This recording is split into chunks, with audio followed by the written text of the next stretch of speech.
Всех от всей души приветствую.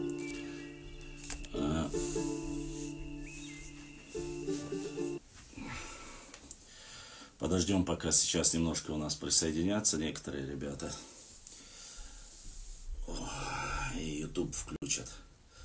Я прошу прощения. Немножко проблемы со спиной.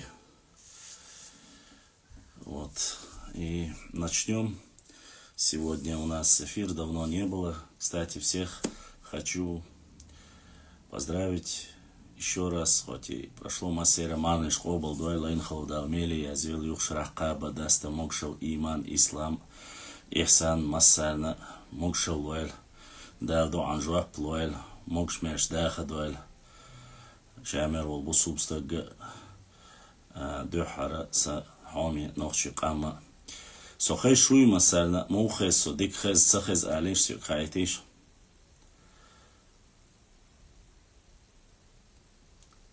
как меня слышно, не слышно. Ибраим, свой аша телеграм-чат, что я сделал, эфире али. Соочи телеграм-чат, бот. Инстаграм, ой, Телеграм. Цукчуязи, халдаца. Ой, эфире адуали. Отлично, Хезбах. У нас сегодня, я вообще-то рассчитывал на другую тему, но мне... Да, мобил. Да.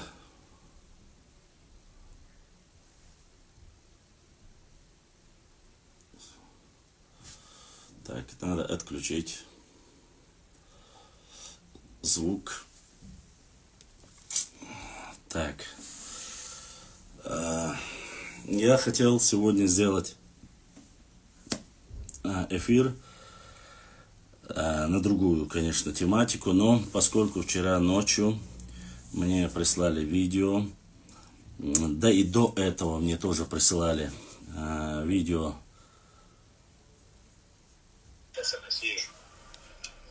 So, эфир яву, ва алейкум салам, эфир яву. Все, давай.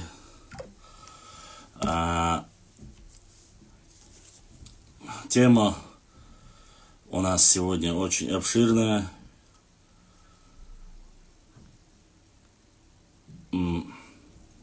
Касается она... Я видел два видеоролика, которые скидывали некого представитель грузинской интеллигенции, вроде бы девушка, и наша марионетка, походу, возобновили финансирование нашей марионетки под ником Злой Изя. Грузина мы его называть не будем. По имени Деметри. Опять начал получать по ходу финансовые свои потуги и начал вонять.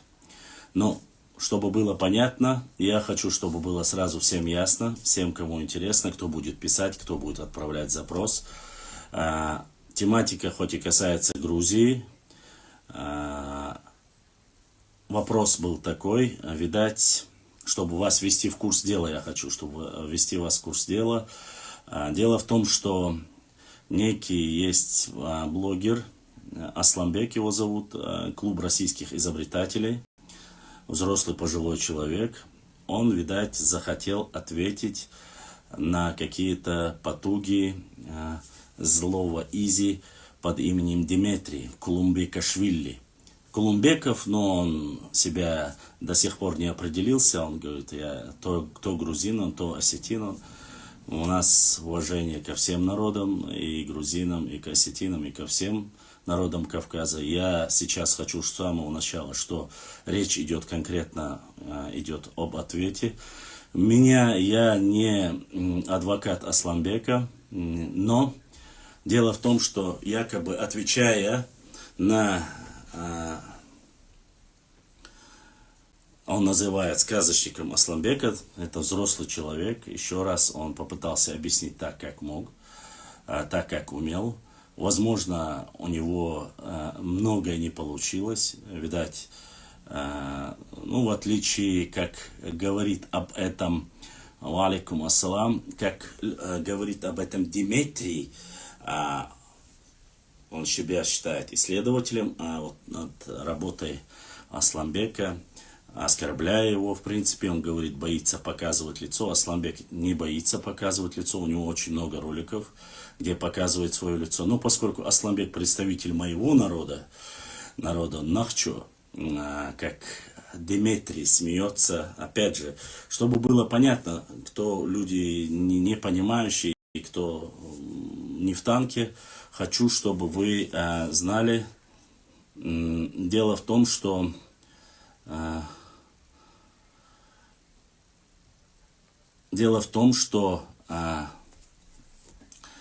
кто-нибудь, кто видел в детстве кукольный театр, вы видели марионетку. Это такая кукла, которую то ли сзади, то ли снизу просовывают руку, поднимают и играет ее. Вот для меня этот Дмитрий, злой Изя, который себя канал называет злым грузином, является ничем больше, чем обычный клоун и пытающийся показать свое познание, знание истории. Ну ладно, если бы он говорил об истории только Грузии или Осетии, я бы мог бы туда не вмешиваться. Но вопрос в том, что Кулумбеков Дмитрий, отрабатывая свои барыши, любит очень сильно задевать тему чеченской истории. И там 2 часа 30 минут. Первый час оскорбления, вот эти мимика, как он играет, он пытается карту показывать, он выслушивает Асланбека одновременно и отвечает, якобы отвечает чисто фактами, чисто и плюс, ладно. То, что у него какие-то рамсы с Асланбеком, это не мое дело. Это блогеру, кто из них сказочник, нет, они сами выяснят. Но хочу заметить, что Асланбек отвечал Дмитрию, который показал эту карту, национальную карту, где он указывает снова и снова, показывает чеченцев и говорит, это не Чечня написано там, это не чеченское государство, а это чеченцы. Потом грубейшую ошибку, конечно, допустил Асланбек. Надеюсь, он это знает или осознает, или, по крайней мере, если не увлекаешься историей, нужно было подготовиться сильнее. Что касается по карте, говорить, что это история Грузии, это нельзя, это неправильно. В этом плане я не считаю, что Асланбек каким-то образом пытался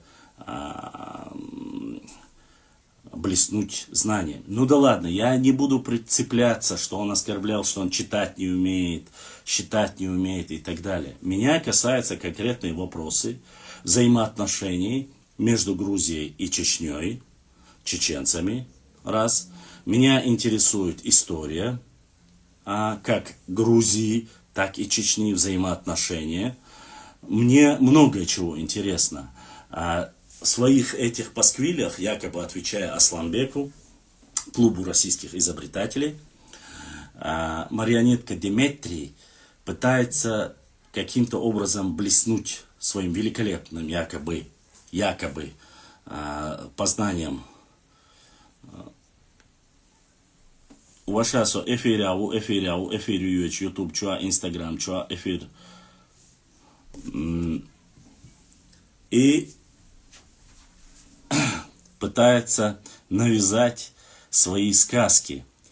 Я хочу разбить на несколько пунктов то, что он сказал, и в начале своего эфира я заявил и сказал, что высказывание некого доктор Бас. Вежри, я на вопросы ваши отвечу, вы можете писать. Ашбях Мобила, я вам объясню потом проблему, которая у нас есть. и вы поймете все. Я сразу хочу, чтобы мы с тематики начали, чтобы не отвлекаться с проблем, а потом уже во второй части я вам расскажу. Так вот, Дмитрий, марионетка Дмитрий Кулумбеков пытается говорить, что должно быть мужество, показывая лицо, ответить или вести дискуссию. Раз. Упреки. Второе. Дмитрий говорит в Пасквиле, в своем эфире, я не провожу рекламу или пиара его канала, то, что пишут, я не знаю, пишут ли это от имени, но или ингуши, то, что там в комментариях происходит, оскорбление ногчи народа, возвышение тем самым грузинского народа и взаимоотношения, это совсем другое. Поэтому я хочу, чтобы вам было понятно. А второе, он утверждает и говорит, что, я хочу по пункту, чтобы было понятно, бояться лицо. Третье, он говорит, что ни один чеченец или чеченцы не попросили прощения у грузин за 2 войны. Третье, он упрекает о помощи, поддержке Грузии чеченцам, что не было в ответку. Четвертое, он утверждает, что чеченцы не имеют никакого отношения к дзурдзукам, кистинцам, и что они даже не граничили с ними. Пятое, это из тех, что я просто, чтобы вас не выслушивать, чтобы у меня не компьютер, я через телефон с вами говорю. Пятое, шестое точнее, он утверждает и говорит, что название чеченцы или чечаны, как они любят, думают, марионетка, от кого получил указание, все мы знаем, говорит, что это кумыкское происхождение этого слова. Шестое, он называет чеченцев мичикизовцами. Седьмое, он говорит, что акоки, карабулаки и акинцы, карабулаки и мелхистинцы и остальные горные тейпы, что мелхистинцев там не столько задел, он в основном акоки, мелхистинцы, пытается перечислить, что они все являются ингушами. Седьмое, он говорит, что нету чеченцы и ингуши никогда не были одним народом. Седьмое, он говорит, что не существовало ни одного государства на Северном Кавказе и вообще на Кавказе, кроме грузинского в тот период. Восьмое,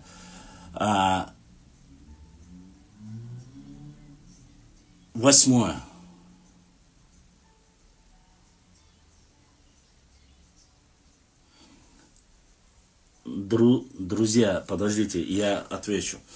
И потом, восьмое, что название этноним Нахчи никто не знает и никто не упоминает, кроме... Я-то знаю, что вот эти все вопросы, все это вместе с баблом отправили нарнийцы. Никаких сомнений нет.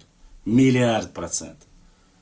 Потому что какому-то Дмитрию Кулумбекову, ладно, Кулумбекашвили уберем, Кулумбекову, который является метисом, который и так далее, и тому марионетка, который пытается облить грязью наш народ, защищая параллельно, очень сильно защищает дагестанцев, хотя, видать, он историю взаимоотношений Грузии и Дагестана не сильно знает, но я не собираюсь я взаимоотношения между ними ссориться и идти.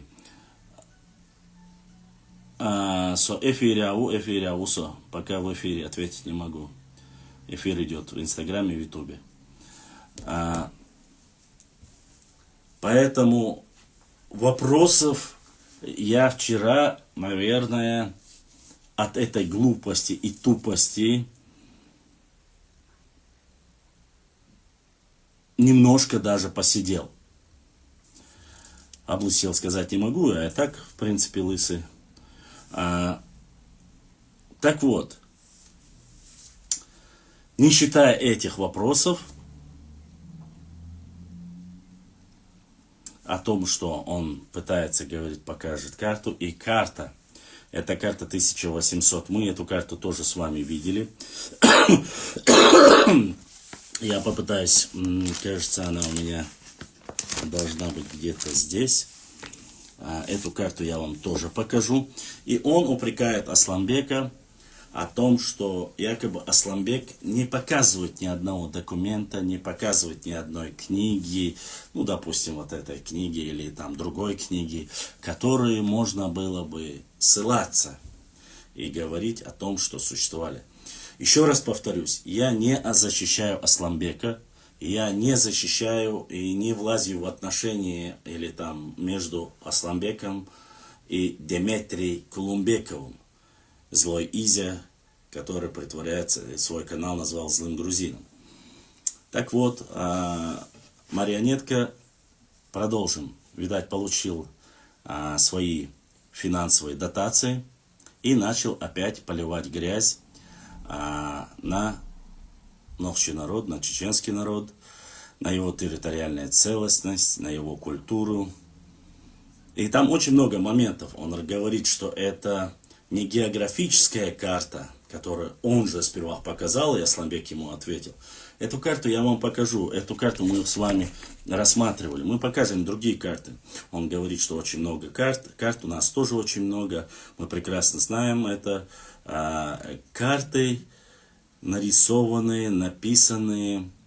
И он в этой всей суете, в начале вступления, пафосных высказываний, он говорит о тех народах, которые вокруг оскорбляют, унижают якобы грузин.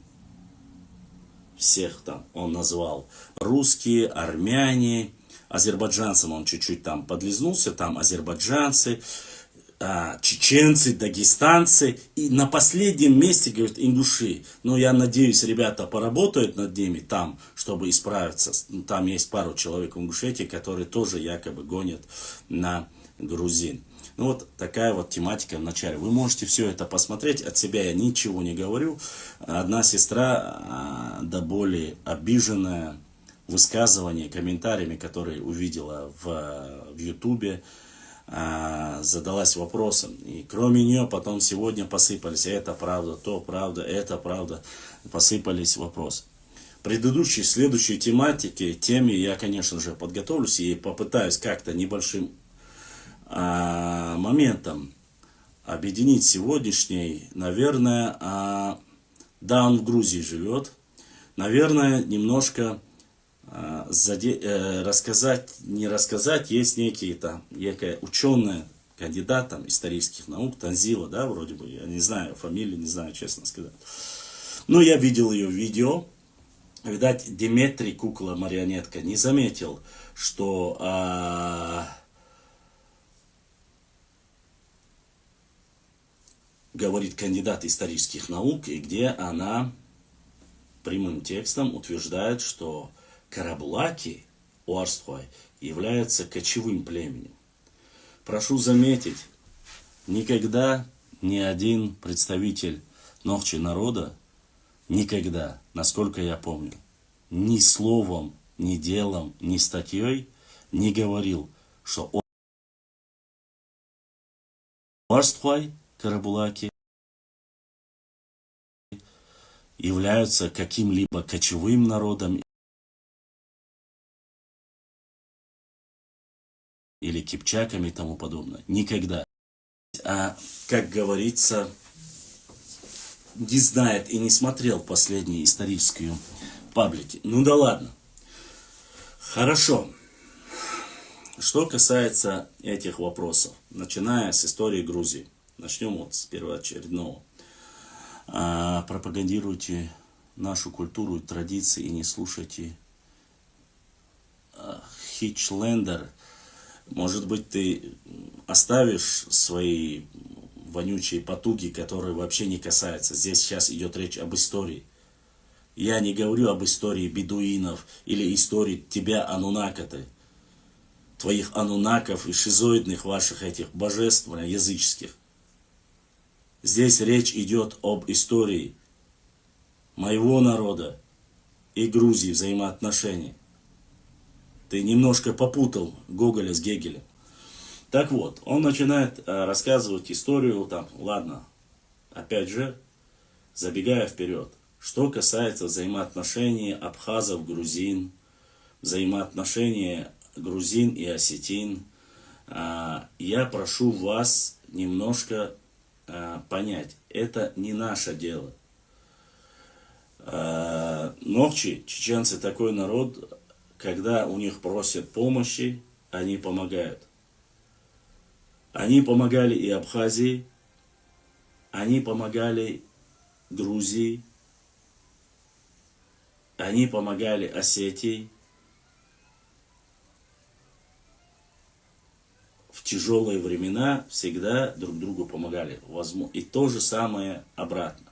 Мы не говорим о каких-то моментах, о внутриполитических моментах или взаимоотношениях 92 года, который осетино-ингушский конфликт. Мы не говорим об этом.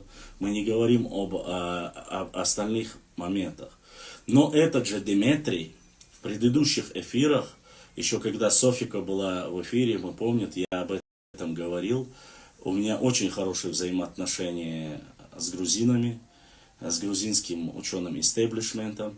Я читаю их книги, я зачитывал их в нашем эфире.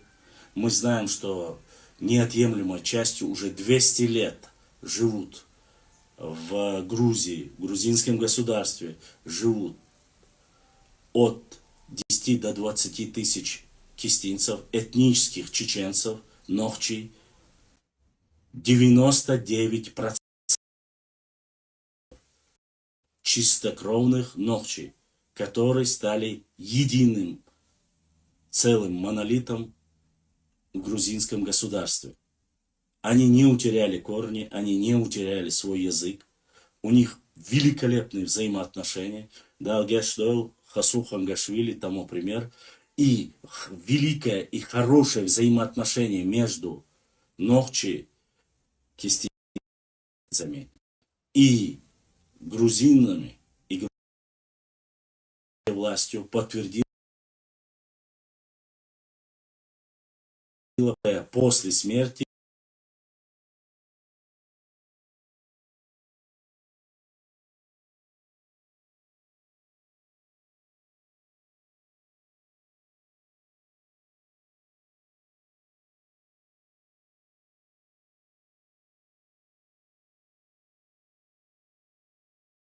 Хангашвили.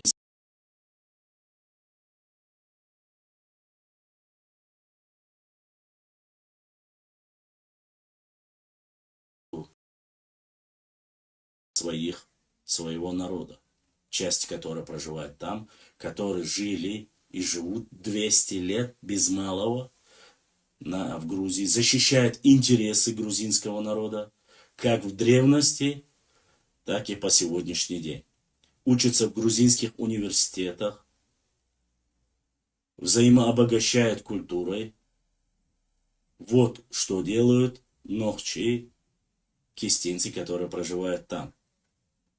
Опять же, я не считаю нужным, но поскольку Злой Изя и вот эта девушка, представитель, я не знаю, она выступает к чеченскому обществу, чеченскому народу по взаимоотношениям, якобы кто-то сказал, это сделал, упрекал, не упрекал. Еще раз повторюсь. Для начала, чтобы было всем ясно, я хочу, чтобы вы все услышали. У нас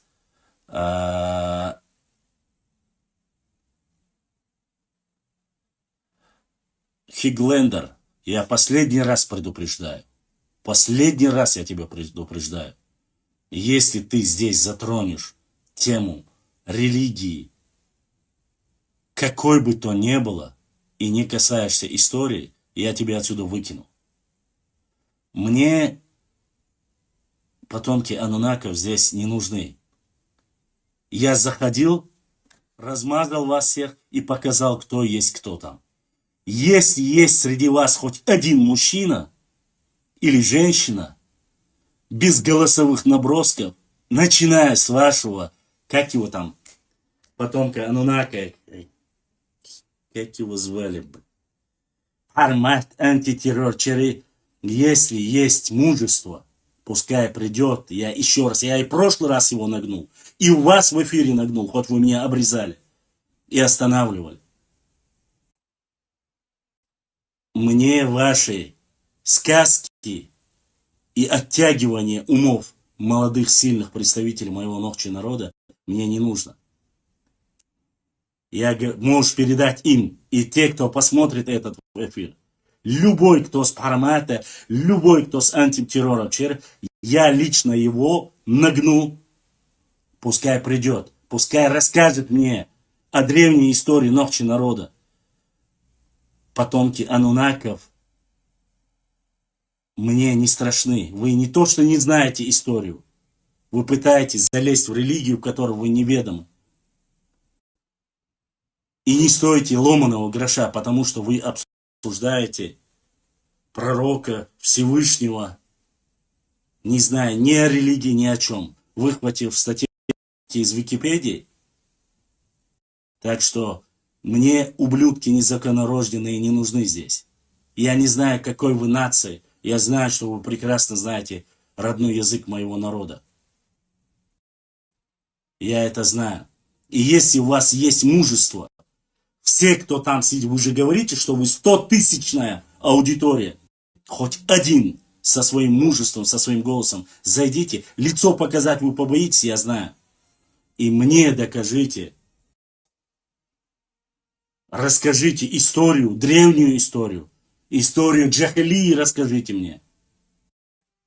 И посмотрим. Если я вам проиграю, тогда посмотрим. Не нужно строить. Если... Ладно. Я думаю, с тобой мы закончили. И с темой можете передать любому человеку. Так вот. Что касается Грузии, взаимоотношения с грузинами. У нас очень много и информации. Мы знаем покойного первого президента Звияда Гамсахурди, который был похоронен на территории Чечни. Мы прекрасно знаем взаимоотношения как целыми самолетами в тот период, в тяжелое время для грузинского государства отправляли и материальную помощь,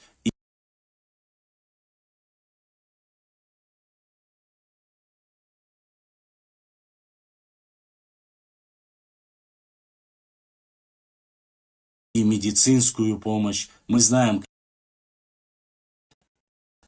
Колумбеков пытается рассказать нам историю. Он же утверждал, что он воевал в этой войне в Абхазии, что якобы на стороне абхазов воевало чуть ли не 10 тысяч чеченцев.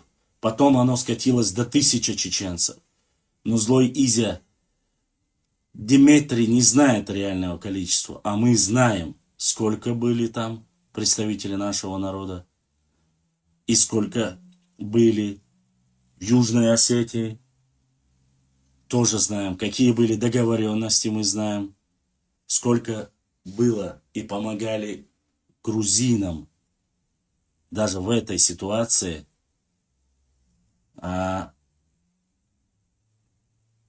Пришел, поддержали грузин, мы тоже прекрасно помним.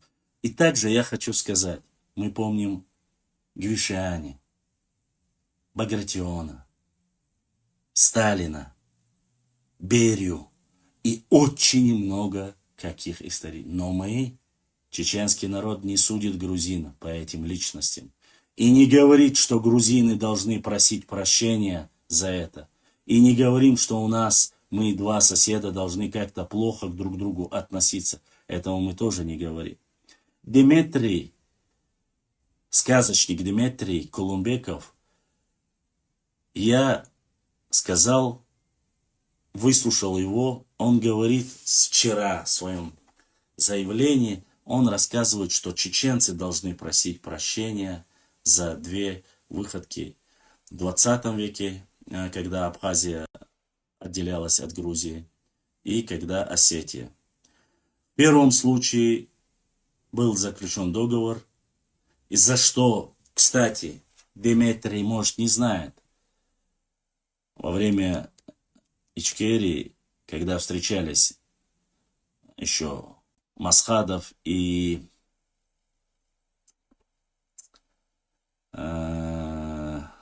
Гамсахурди. Гамсахурди, Шеварднадзе. Они этот вопрос обсуждали и поставили точку над «и».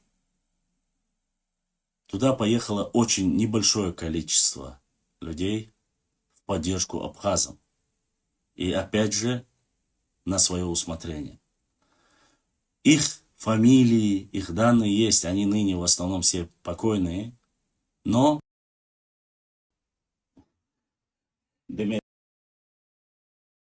я не собираюсь показывать списки.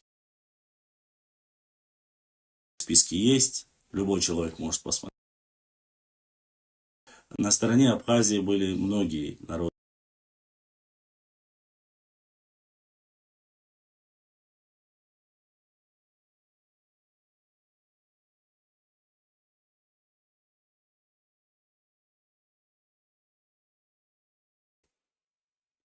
Я не собираюсь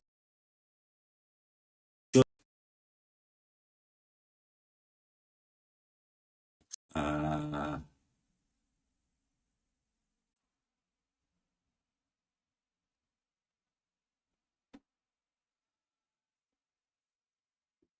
Шеварднадзе, с ним поговорили, этот вопрос утрясли. После этого огромное, ну, не скажу огромное, человек 20 во время правления Саакашвили были убиты на территории Грузии. Это во время войны. Я не знаю, я не собираюсь влазить в взаимоотношения между Россией и Грузией. Мы говорим об истории. То, что касается Южной Осетии, контингент, небольшой контингент участвовал в батальоне «Восток» в этом конфликте. Но они не мародерствовали, они не отрезали голову, как Деметрий говорит, и не играли в футбол. Это все ложь. И многие знают это. И они были солдатами, сотрудниками Министерства обороны Российской Федерации. То есть служили. Их было небольшое количество. С 19 века 1000 солдат, офицеров и генералов на стороне Российской империи, когда шла Кавказская война, грузины этнические приходили с царской России и уничтожали мой народ. Нохчи народ, которого ты, злой грузин, как говоришь, изя марионеточная, не существовавший, выдуманный Россией народ, ты так нас называешь. То есть ты и сам говоришь, что русские плохие, но что эти русские создали, ты говоришь, нас создали. Нохчи народ создали. И что Нохчи название никто не знает, что чеченцы это, как ты сказал вчера, рассыпавшиеся, якобы называют кумыки нас. Чтоб ты знал, ни в обиду и ни в оскорбление, кумыки не являются коренным народом. До кумыков здесь жили Нохчи. Хоть они здесь и 1000 лет живут, кумыки, но до этого. Раз. Во-вторых, баран Деметрий Колумбеков. Для тебя поясняю, мичикизовцы не народ был. Мичик – это река. Кумыки же называют чеченцев Мачыгышлар. Точно так же, как мичиковцы, по реке Мичик, которые проживали, были и качкалыковцы, были и ичкеринцы, были чеберлоевцы, шароевцы, шатоевцы, были галашевцы, цоринцы, назрановцы. И ты усмеешься еще. Знаете, что заявил великий ученый Деметрий? Он говорит, что Назрань, оказывается, не была крепостью России. А крепостью является Владикавказ и Грозный. О великой истории Грузии, которой он рассказывается, как он называет царицу Тамару, цариц Тамар, я вообще оставлю это. Это совсем другая история. Насчет Золотого века Грузии знаю, читал, который фактически считается с окончанием Давида Строителя, и царицей Тамара считается, что вот это считается Золотой век Грузии. То, что, Дмитрий, ты рассказывал, я не хочу сейчас, отвечая тебе, неизвестному какого происхождения, задеть реально чистокровных грузин, чтобы они не подумали, что Нохчи оскорбляет грузин, потому что какой-то непонятный чувак, марионетка, сел и обсуждает, кто такие Нохчи и кто такие чеченцы. Так вот, интересные моменты, которые я заметил. Дмитрий указывает и говорит, что сваны, мигрелы, абхазы, осетины, да, кстати, осетин он называет пришлыми, иронами, говорит, даже есть карта, где есть ироны, а Нохчи нету, тоже он утверждает. Ну ладно, он утверждает, что мигрелы, сваны и так далее и тому подобное, что это является единым народом. И он там приводит ссылки, ладно, не спорю, пускай так и будет. Если это так, пускай так это будет. Даже в этой ситуации я хочу понять, если мигрелы, сваны, кахетинцы, хевсуры, тушины, пшавы, лазы, все они являются одним единым народом, хотя говорят на разных языках, они говорят, это единое государство, это единое царство, это единая Грузия, утверждает Дмитрий. Хорошо. Потом, перечисляя абазинов, черкесов, кабардинцев, он не знает, это адыгеи все вместе, он говорит, это тоже один единый народ. Все они едины, грузины едины, но когда перечисляет чеченцев, он говорит, чеченцы это отдельно, а Гильгова это отдельно. Хоть они и родственны. Он пытается в воссоздании и создании Асламбека играть на его словах, манипулируя, рассказывая, он не понимает, что обозначает родные люди. Род что обозначает? Каков корень слова? Род одно начало. И как и каким образом разделили единый народ, как появились другие и так далее и тому подобное. Это наше внутреннее дело. Я-то это прекрасно знаю. Если Дмитрий не знает, может познакомиться Дмитрий с работой Дель Поццо, Борятинского. Кстати, в то время Грузия была в составе Великой России. Чтобы может он не знает, но я ему помогу. И карту покажем тоже. Другую карту, которая точно так же сделана. Ладно, чтобы не перебрасываться. Если мигрелы, сваны и так далее и тому подобное, это единые грузины были на тот период. На тот период карабулаки и все остальные были едины, как чеченцы. Едины. Отступаем от этого. То, что в Абхазии не существовало, не было никаких 10 тысяч чеченцев, и 1000 чеченцев не было. Это полная ложь, и об этом знает и рассказывает сын Звияды Гамсахурди. Есть интервью и есть видео. Благо оно у нас есть. Видать, Дмитрий не владеет такой информацией. Сын первого независимого грузинского государства, который живет в Грузии, был в Чечне, жил, знает о взаимоотношениях того периода. Он знает, сколько человек было, и он в прямом эфире грузинского ТВ рассказывает об этом. Дмитрию, которому платят бабки нарнийцы, нужно было более ознакомиться с данным материалом. Может быть, он подчеркнул бы что-то важное. Ладно, что касается упреков. Упреков со стороны нашего народа, конкретно Грузии, нету. Что было со стороны грузинского простого народа, тоже нету.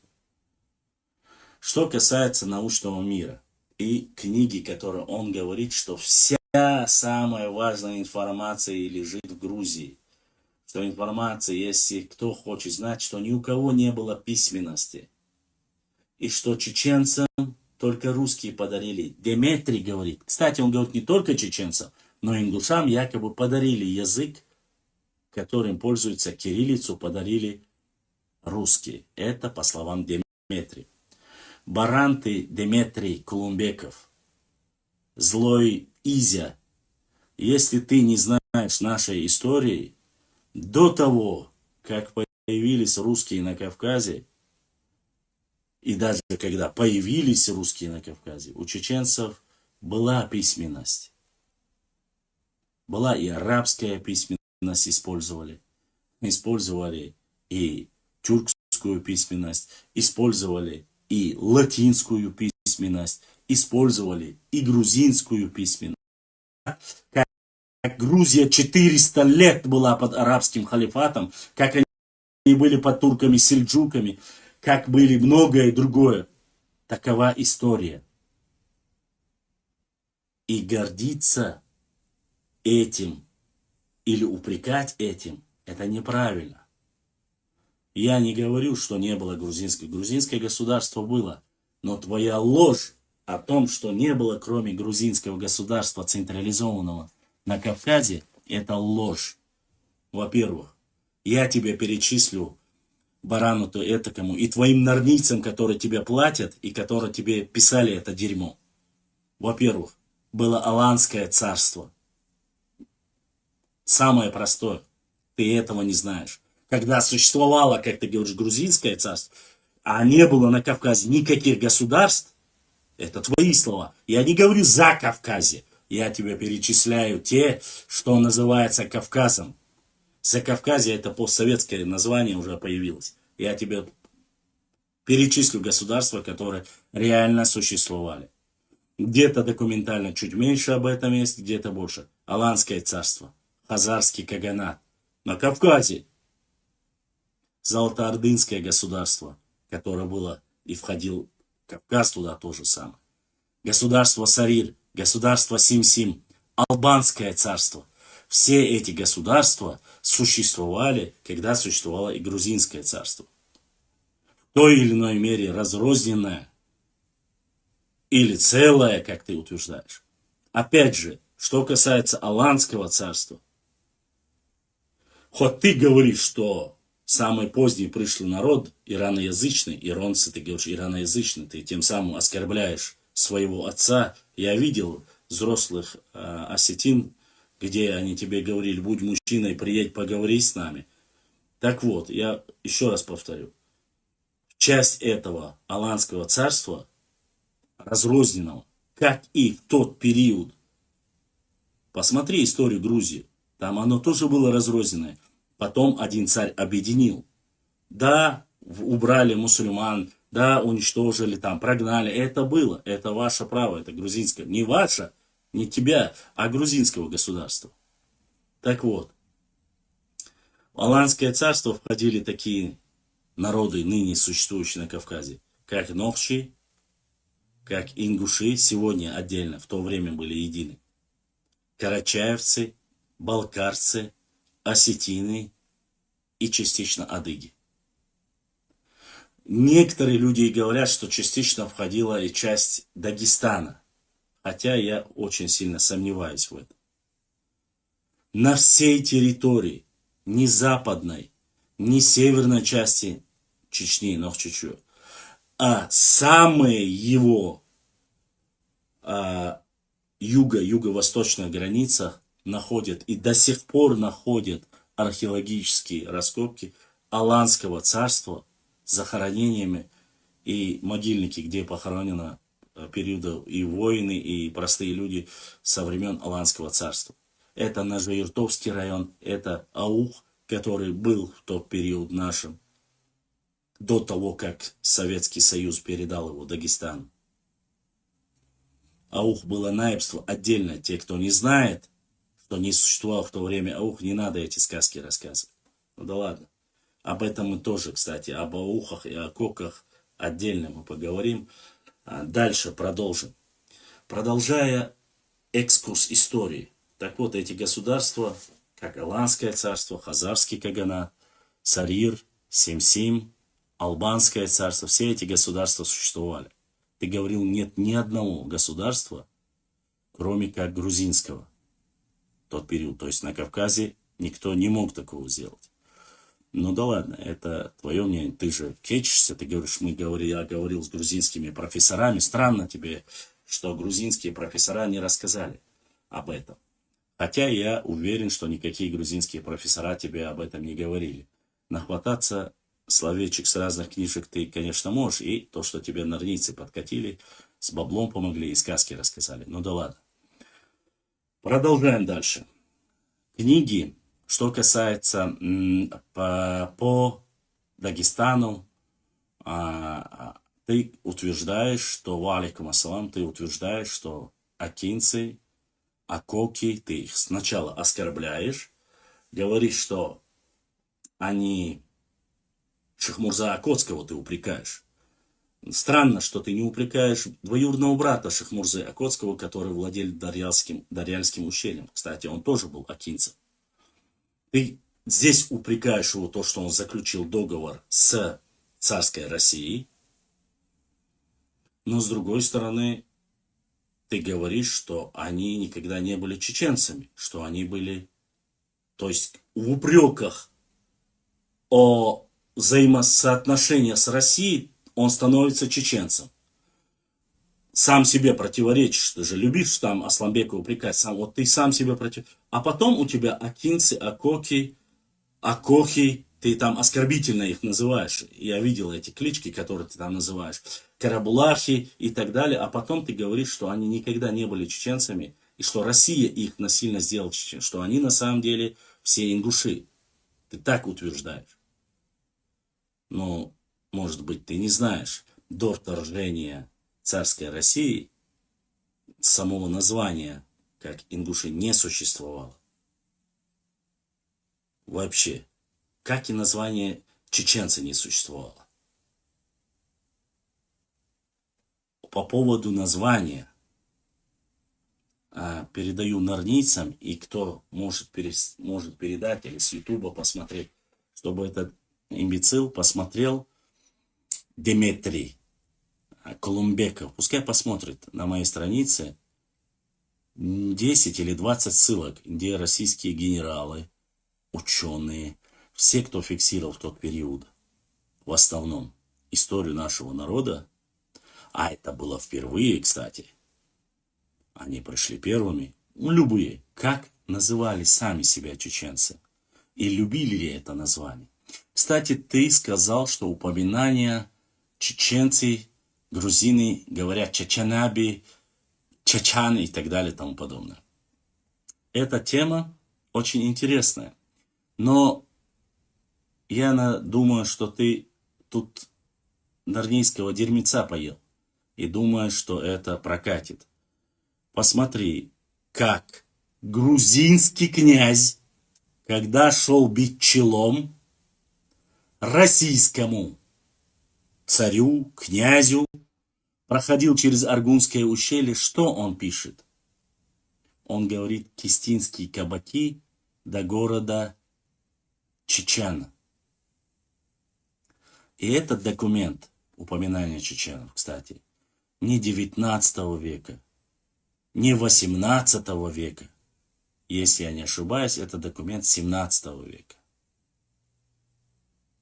Что касается названия, рассказывания сказок о том, что называют все нас чечен, нет, не называют.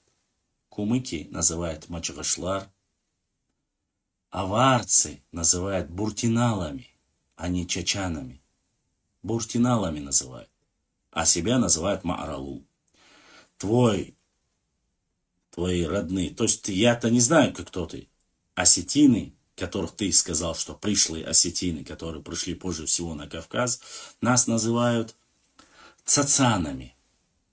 Персы нас называли сасанами, хотя они ираноязычные вообще. Дальше продолжаем. Адыги называли шашаны. Продолжаем дальше. Грузины называли по-разному. Называли и кистинцами, и дзурдзуками. Дальше продолжаем. Лезгины называли нахи. По крайней мере, я этот полевой материал зафиксировал, опубликовал. Я надеюсь, еще раз это сделаю. У меня должна быть, ну, пока не буду забегать вперед, чтобы это открыть. Дальше. Русские называли нас чеченцы. Тут две версии. Что они впервые столкнулись с селением Чечен-Аул. Но проблема с селением Чечен-Аул в другом. Дело в том, что Чечен-Аулов в Чечне было на тот период 3 или 4. Это показывают материалы. И они есть. С каким селением? Кстати, селение Чечень до сих пор, если я не ошибаюсь, на карте Кабардино-Балкарии, эту карту я тоже опубликую, было селение недалеко от Нальчики, которое называлось Чечен-Аул. Фамилия, кстати, у адыгов, то есть кабардинцев ныне, поделили кабардинцы, черкесы и так далее, шапсуги, убыхи, там, разделили их. Но это все адыгеи. Так вот, у адыгейцев есть до сих пор целый род и фамилия Чеченов. Это те, которые стали ныне, влились полностью в культуру и стали адыгами. Это представители нашего народа. Что касается крепости Назрань, я думаю, читать это вообще не нужно. Это смешно, ты можешь зайти посмотреть. Против кого? Кстати, я хочу, чтобы Деметрию передали все любители истории. Против кого были построены крепость Владикавказ, Назрань, крепость Грозная, Кизляр, Моздок, Внезапная? Все эти, там еще были Быстрая крепость, все эти крепости были созданы против чеченцев,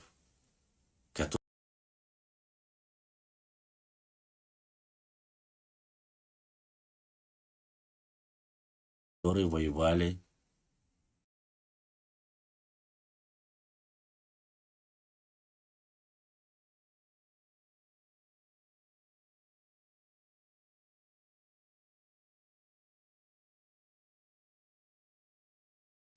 что Российская империя создала. Он говорит, что на местности Назрань был город, говорит, а там потом создали крепость.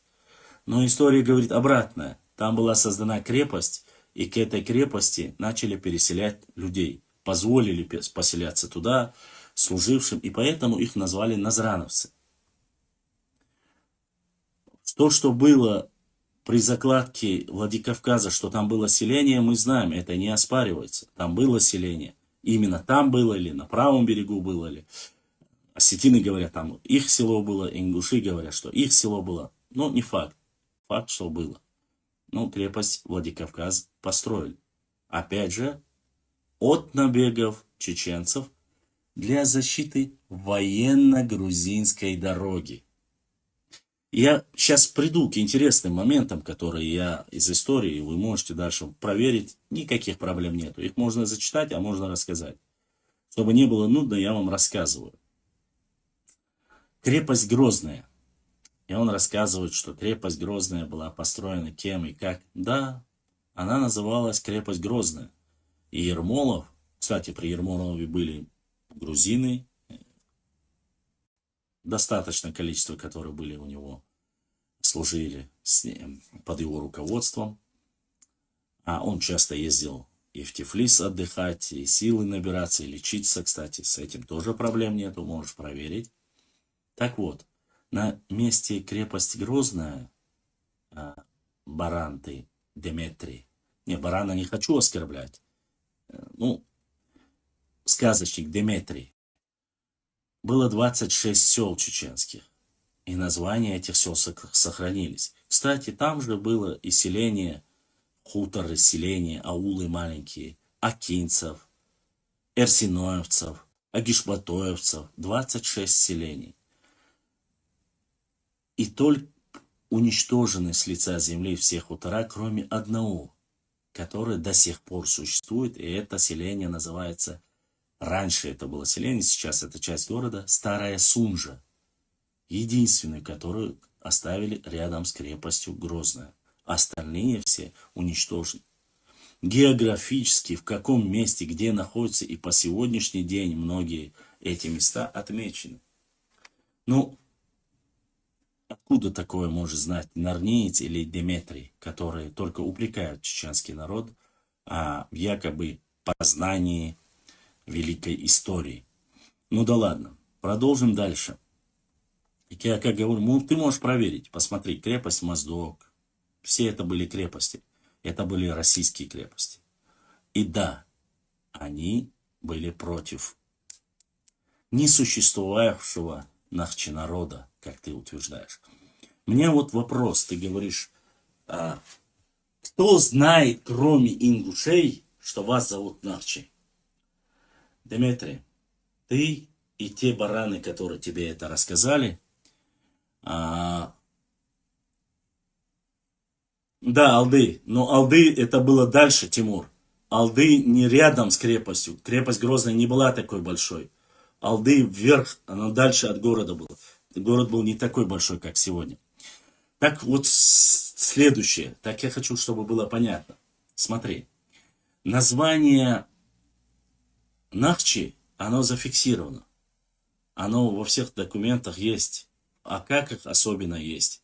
У Берже это первые самые важные документы, которые можно зачитывать, но я думаю, что я их столько раз публиковал, на моей странице можешь посмотреть вот столько о народе Нахчи. Ты можешь посмотреть. Я хочу тебе пояснить, тебе и твоим идиотам, нарницам, которые тебе прислали. Дело в том, что это самоназвание Нахчи. Весь мир сегодня, к сожалению, нас завоевали, и Кавказ завоевали, знает нас как чеченцев. Отселение Чечен-Аул — это вот такой бренд, который остался за нами. Самоназвание в тот период было Нахчи. И в этот народ там перечисляется. Я без всяких проблем, ты можешь посмотреть, у меня на странице все этого добра много. Нарницы не скажут, потому что они не хотят себя показывать.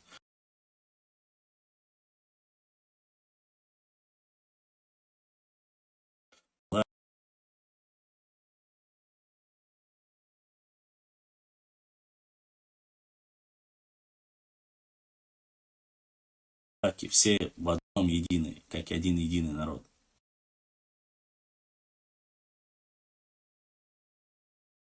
Мне нужно, чтобы продолжить, час закончился. Я прошу всех на минутку подождать, я перезагружу и заходите снова. Время закончилось. Трафик у меня закончился, мне нужно перезагрузить. Дайте буквально 1 минуту, и мы продолжим.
Так, чуть-чуть подождем.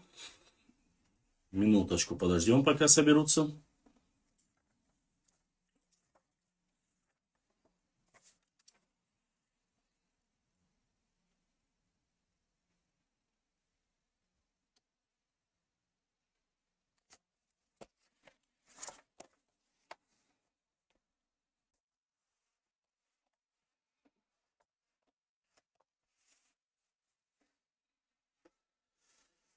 Так, сколько нас?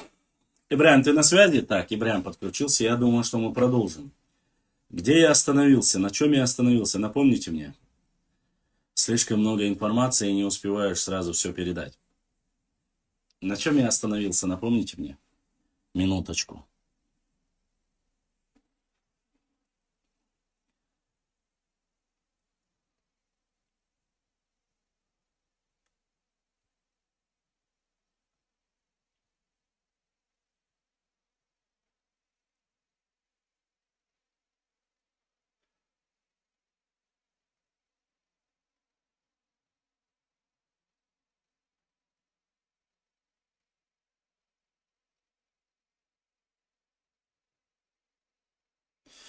Свободный мир. Ты говоришь про чеченяки и кавказские истории, но у вас не совпадает кепка, Мерседес, знак на лбу.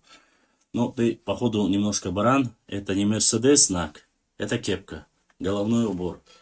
Я могу одеть его, если я захочу. Я могу его снять. Могу карту показать. Понимаешь? Я у тебя спрашивать не должен. Я не должен у вас спрашивать, какую одежду мне одевать, что пить, что есть. Я вам рассказываю историю. Ты думаешь, если я рассказываю чеченскую историю, я должен одеть папаху, я должен одеть с одежду, если бы я это сделал. Но это то, что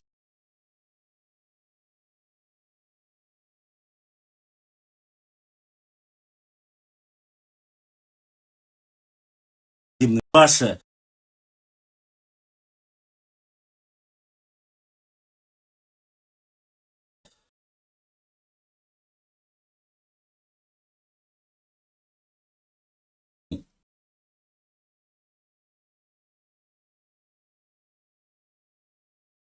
история. Здесь японская кепка. То борода не такая, то зубы кривые, то внешний вид вас не устраивает. Я не обязан вам этого делать. Не нравится? Домой. Учи другую историю. Пускай о тебе говорят, что ты раб и появился от рабыни, если тебя это больше устраивает. Что вы камнепоклонники или фалосопоклонники. Вот это вам важнее получается, да? Не ваша история, не как вас оскорбляют, обливают грязью. Вас интересует, что же я, что, каким должен быть я. Это не те слова. Здесь сидят норнийцы, которые пишут, пытаются, которые мне плакался в директе, говорил, я горжусь, что я чеченец. Я признаю, что мы чеченцы, а потом через месяц начал оскорблять чеченский народ. Тыры, который боится показывать свой...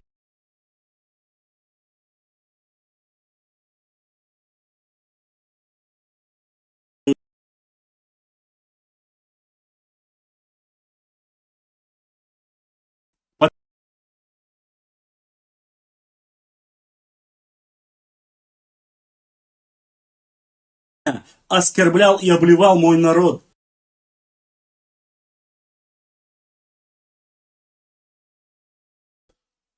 Грязы. Скрины есть, сохранились. Ты забыл, что мне писал? Ты занимался лицемерием. Ты пытался, чтобы что-то я сказал. Все есть. Но я, в отличие от тебя, имею мужество показывать свое лицо. Сидеть и обсуждать историю. Не оскорблять. Я не оскорбляю ни ингушей, ни кого другого. Даже армян и осетин не оскорбляю, в отличие от вас.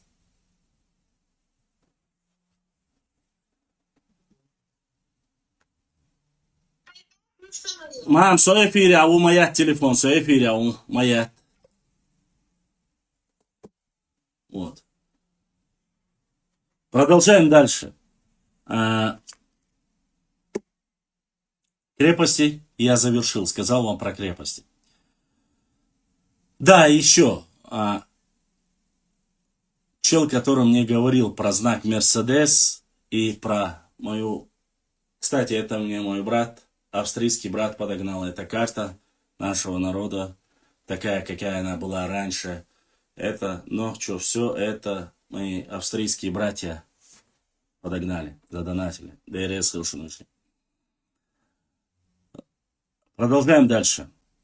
Да, если ты так переживаешь за мой внешний вид, купи мне эту шапку, купи мне эту форму с газырками, с мечом, каким он должен быть. Я клянусь Аллахом, я буду на каждый эфир ее одевать. Если не можешь ее купить, если не можешь ничего сделать, тогда оставьте пустые разговоры и не оскорбляйте людей. Каждый по мере своей возможности и одевает. Может, мне это не стыдно снять ее и показывать, лысый я или волосатый. Мне не стыдно это.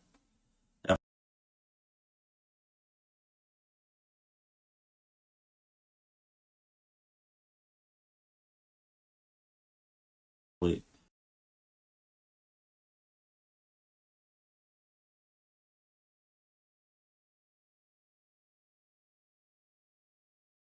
чтобы не было.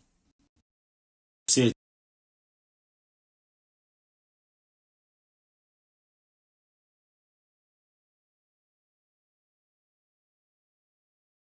эти крепости против кого были. И интересный факт.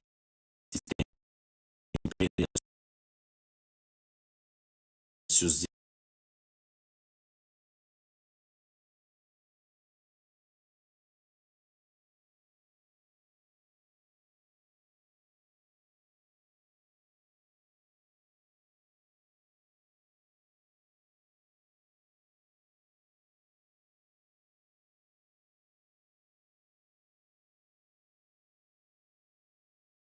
Не лучшим образом. И переводы сделать многих вещей.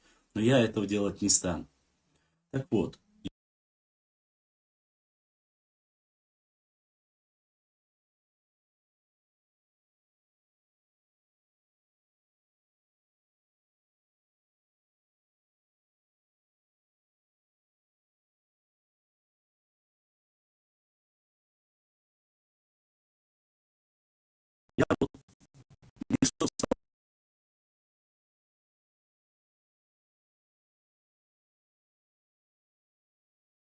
830 какого-то 33 года вроде бы обсуждали. Эта карта у меня есть, кстати, я вам ее покажу.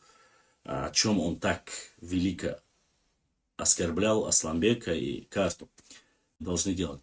Не забывай, Дмитрий, тебе бы свой родной язык учить надо было. Уехать за период Кавказской войны, я уже оставлю период Петра Первого, там, остальные периоды. Ладно, это наша история, мы ее прекрасно. Ты знаешь, я загуглил, не в обиду, опять же, я ни в коем случае кого не пытаюсь ни оскорбить, ни задеть, не подумайте.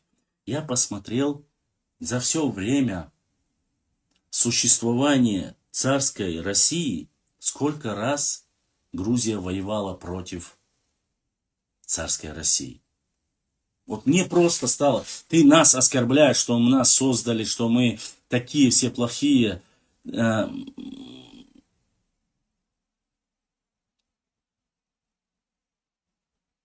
Сколько раз же Грузия воевала против? Кто-нибудь вот в эфире, скажите мне, сколько лет Грузия воевала против Российской империи? Кто-нибудь может мне написать вот здесь, сейчас, сколько лет Грузия воевала против Российской империи? Это Дмитрий тебе.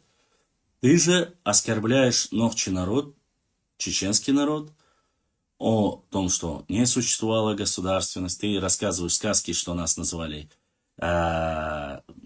мечекизовцами, ты говоришь, что ты даже не знаешь, как кумыки называют нас. И даже не знаешь, что кумыки на самом деле это все-таки народ, а не автохтон.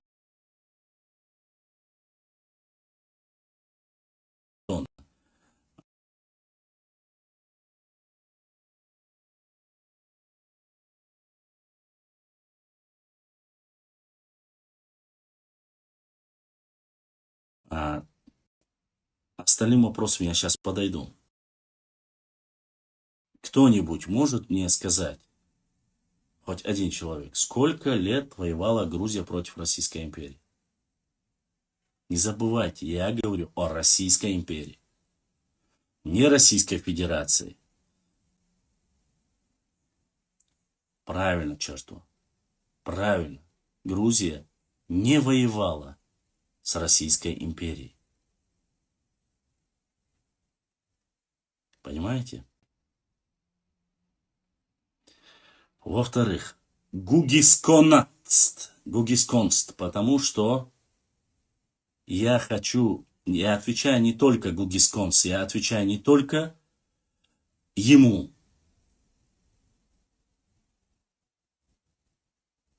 Это я знаю, гугисконс. Я не грузинам задаю вопрос, я конкретно Деметрию, и есть еще одна особа, девушка, которая упрекала якобы, что мы упрекаем грузин. Я никого не упрекаю. Мы не упрекаем никого в войне или воевал, не воевал. Нет, я не упрекаю. Он просто в этой, оскорбляя представителя там нашего народа, в его лице он оскорбляет весь наш народ, Нохчи народ. Он говорит, что он консультировался с грузинскими учеными. Грузинские ученые никогда не могли такого сказать. Я вам поясню, почему не могли сказать. Дальше вы все услышите в эфире. Из тех самых книг, как он любит говорить, ни одной книги не прочитал. А у меня этих книг, кстати, история Грузии, Мар есть, Кавказские горцы есть кавказцы просто, есть книга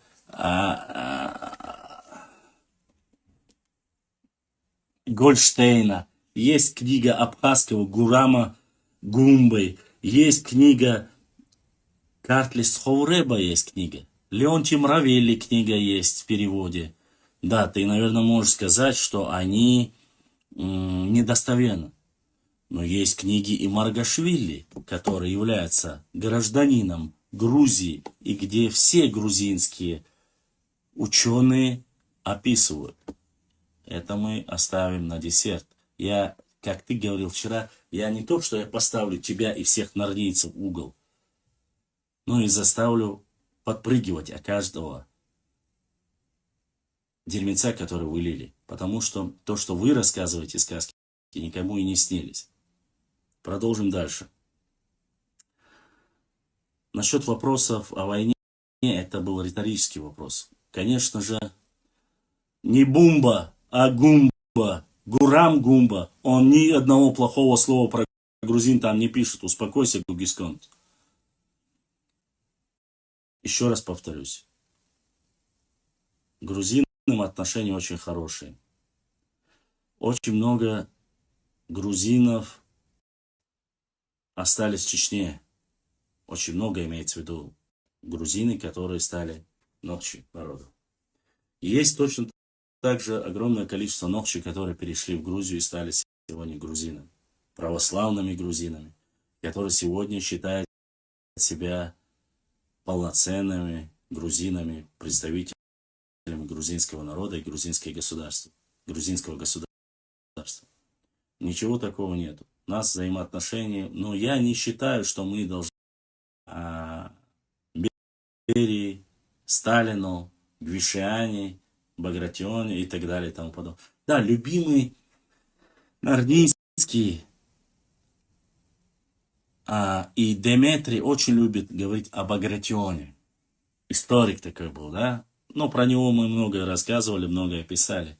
Расскажи мне, Деметрий, ты же такой ненавистник и ненавидишь все русское и российское.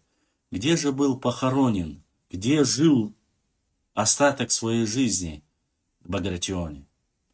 Чьим святым он считается, кроме как Грузии? Посмотри, и ты найдешь очень много интересного. Думаю, в российской истории ты найдешь очень много интересного. Что касается писанины и карты его,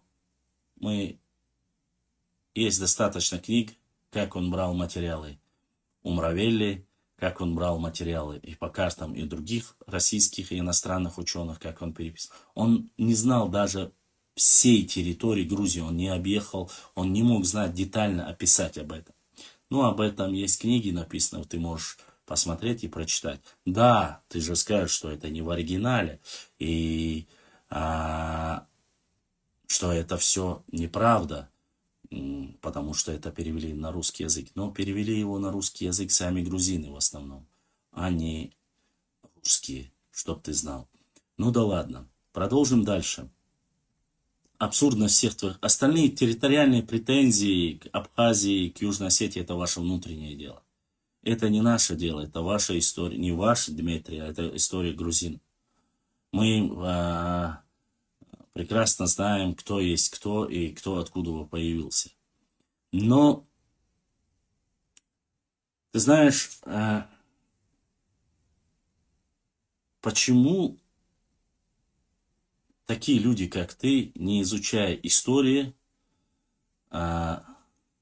подождите, я здесь одного нарнийца отправлю, незаконно появившегося у нас в эфире,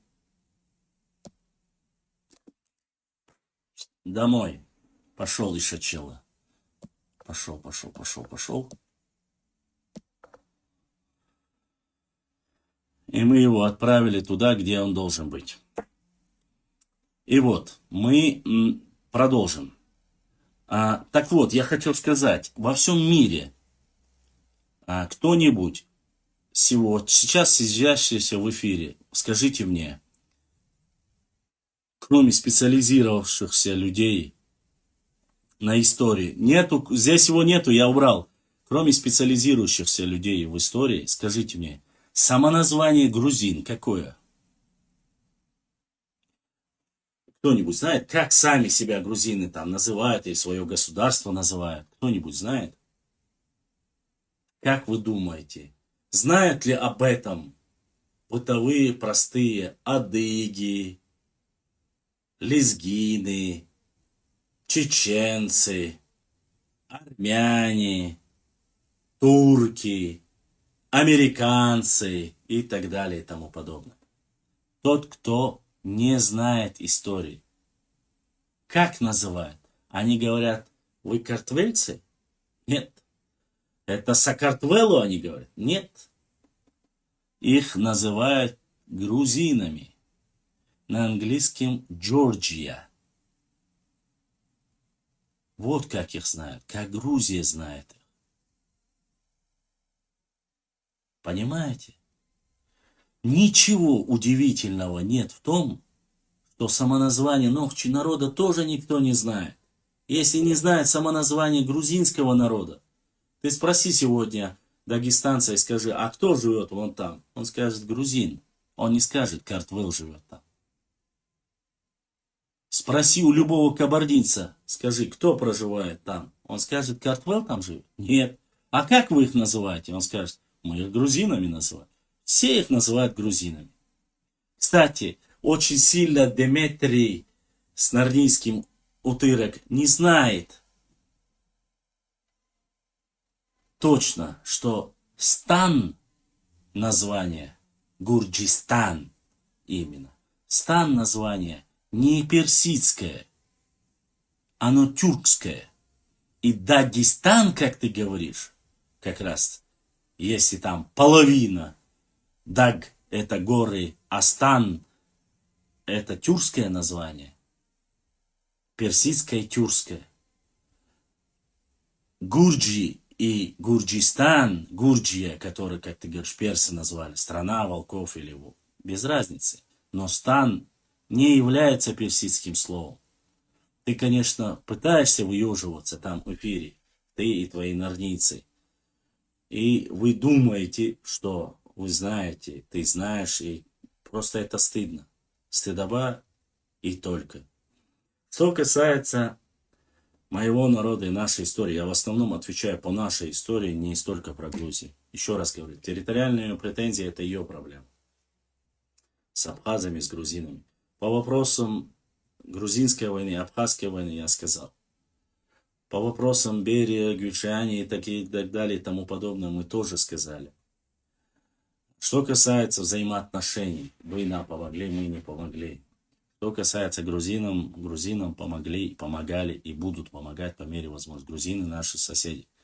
Хорошие соседи, у нас есть с ними границы. Что касается истории, что она лежит вся в Тбилиси, я тут, конечно, ставлю большой вопрос. Вся ли история? Но я хочу, чтобы все зрители, прекрасно те граждане Грузии, которые знают русский язык и смотрят, чтобы они знали или перевели своим грузинам, кто знает, чтобы вы знали. Дело в том, что Нохчий народ, чеченский народ, существовал до прихода царской России. Валикум ассалам.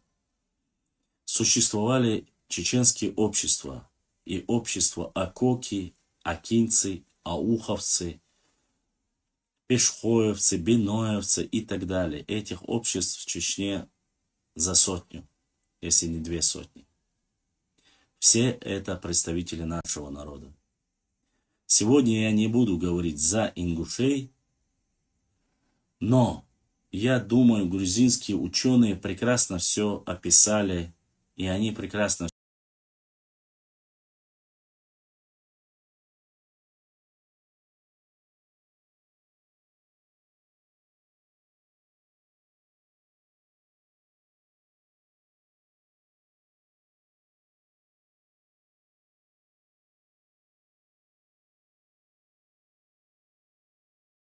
все знают.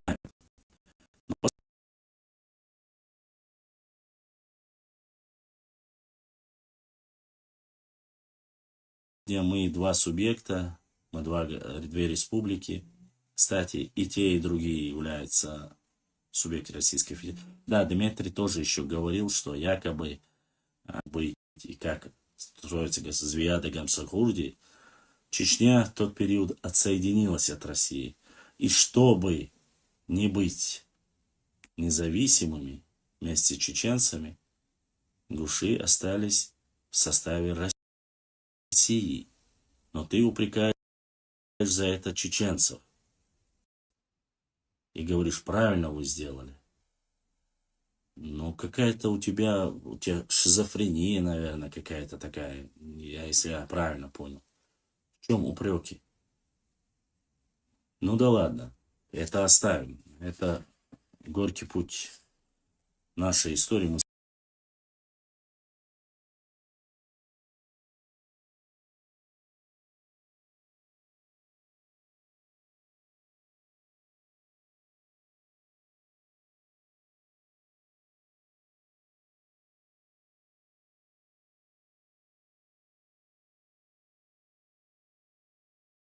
сами как-нибудь разберемся с этим. Вот, и что хочу я сказать. Мы разобрались, что никто картвельцами грузин не называет. Само название грузин, да? Картвелец. Сакартвелу, Картвель. Точно так же Муса Зурабова. Он расскажет тебе, кто такое Гильгова, то есть Глиговы, как ты утверждаешь, то есть Галгая, и кто такие ингуши. И когда вот эти два понятия стали одним. Он рассказывает об этом. Он сам историк, общественный деятель, ингуш, и многие об этом знают. Можешь посмотреть, когда ты рассказываешь эти вещи про чеченцев. Посмотри. Если нету карты, что касается карты, во время имаматства имама Шамиля, когда были еще, им был имамат северокавказский, да, Галашки не был ингушским, он входил в состав Малой Чечни, это была Чечня. Основателями его в основном считаются карабулаки, которых ты называешь, уарстхоевцы.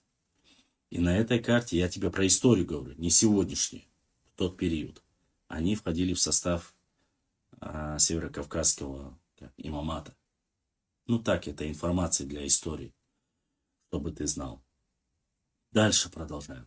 Ни один грузинский ученый, Деметрий, марионетка ты, и твои нарнийские утырки, ни один грузинский ученый никогда не скажет тебе, что чеченцы и ингуши это не один народ, и что у них нет единой истории. Нету ни одного документа из той истории, которая была, как ты утверждаешь. Теперь мы уже подходим к важным вопросам, где дзурдзуки, как ты утверждаешь, не имеют никакого отношения, ты же говорил, к чеченцам, да? А это тебе сказали нарнийцы, такие же дебилы, имбецилы, сказочники, как и ты, и кистинцы. Давай, Деметрий, чтобы просто коротко, чтобы тебе, имбецилу, было понятно, тебе и твоим нернийцам. Дзурдзукский период. Я зачитаю тебе, чтобы ты знал. И тебе перечислю, кто это полностью подтвердил и поддержал. Дзурдзукский период. Считается установленный факт идентичности названия чеченцев с термином дзурдзуки-дзурдзуки. Походы скифов через Кавказ, Преднюю Азию в VII веке до нашей эры, связанные с этим становлением этнической карты Северного Кавказа, главные моменты, в которых некоторые авторы сочетают появление здесь и выступление на историческую арену предков современно нахчийских народов дзурдзуков и так далее. С указанием времени предков чеченцев грузинские источники называют дзурдзуками. В этой связи уместно вспомнить союз чарталинцев. Чарталинцы чертой. Нохчи, исконно Нохчи Тейп, чтоб ты знал. Чарталинцев и дзурдзуков против выступившего на картлийский престол Мирвана 3-2 века до нашей эры. 3-2 века до нашей эры. Попытка картлийских царей подчинить себе силой горцев приводили к конфликтам. Начиная с 9 по 11 века источники чаще всего называют чеченцев дзурдзуками. Этот термин хорошо знает Леонтий Мравелли, начало 9 века. По его сообщению, в 11-3 веках до нашей эры Дзурдзукия представляла четко очерченную территориальную общность с этническим однородным населением. Мар пишет о том, что Иване Мар поднялся на гору Хады, перешел гребень и переступил далее на гору Пхойцев, Дидоев, и с одной стороны у него оказались дзурдзукети. Пхой, Дидой, чтоб ты знал, это граница Чечни, Грузии и Дагестана.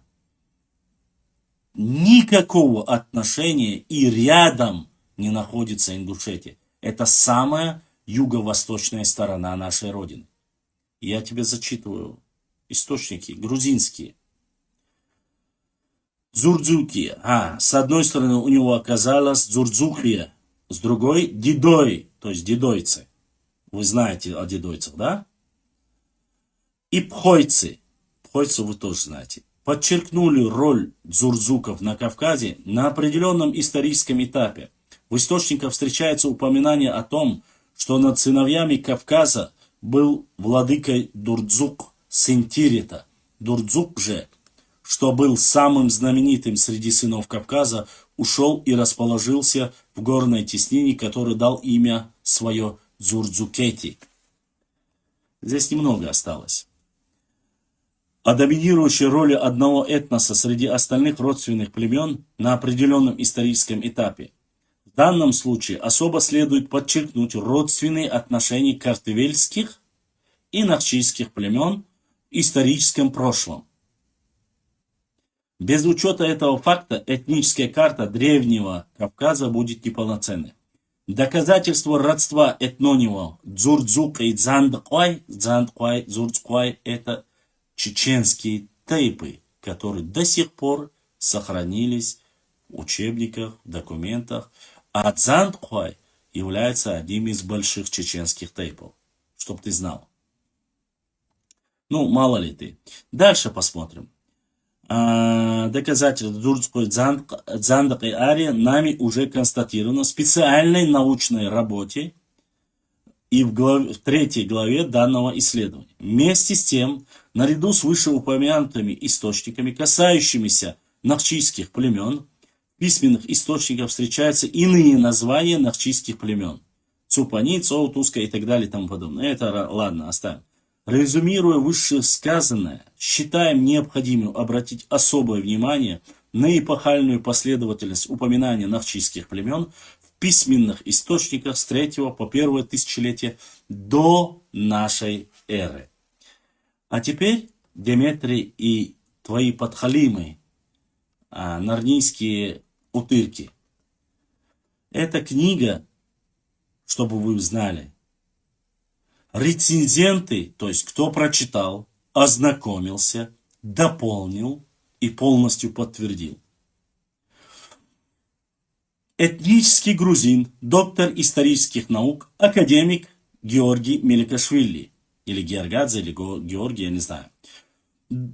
Этнический грузин, доктор исторических наук, академиков Георгадзе. Этнический грузин, доктор исторических наук, член корреспонденции Академии наук Грузии К. Пицхалаури. Доктор исторических наук, этнический грузин Г. Гасвиани. Доктор филологических наук, этнический грузин К. Чрелашвили. Доктор исторических наук, член корреспонденции Российской Академии наук, армянин, этнический С. Аратюнов. Доктор исторических наук, армянин А. Тер Петросян. Доктор исторических наук, украинец этнический С. Чешко. Если я не ошибаюсь, он украинец. Доктор исторических наук, академик, доктор исторических наук, этнический чеченец Джамирзаев. Вот эти люди, которых ты говоришь, которые не существуют, которые говорят, что не было никогда ни Дзурдзукети, и истинцы, они не имеют отношения и так далее и тому подобное. Дальше. Все они грузины, армяне, украинцы. Ни одного русского там нету. И один чеченец. И они говорят об этом. Дзандквай, Дзурдквай, Дзандкари есть до сих пор тейпы в Чечне. Проверь, можешь посмотреть у любых наших этнографов. Теперь, чтобы тебе еще просто-напросто, я даже не знаю, как больше унизить тебя и твоих нарнийцев.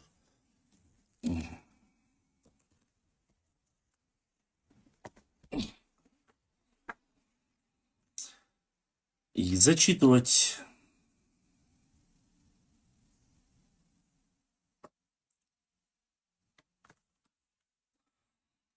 Так, сейчас.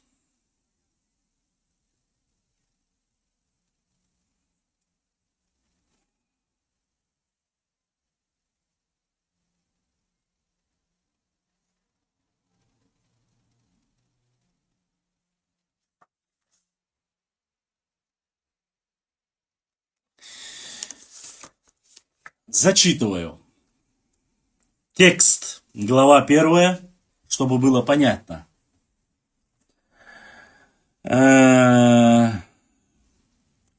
Он же говорит, что нету ни одного документа.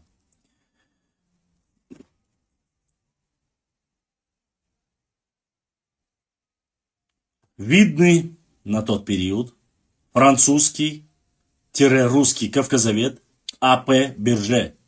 Родился в 1828 году в семье французского эмигранта.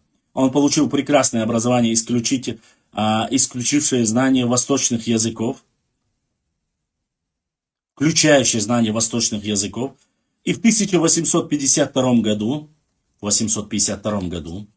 был командирован для чиновничьей службы на Кавказе. Здесь он провел практически всю жизнь.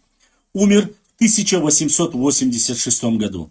В результате напряженных исследований издал около 80 научных работ. Он же подготовил к печати 12-томное собрание документов акты Кавказской археологической комиссии, АКАКИ, как мы их называем.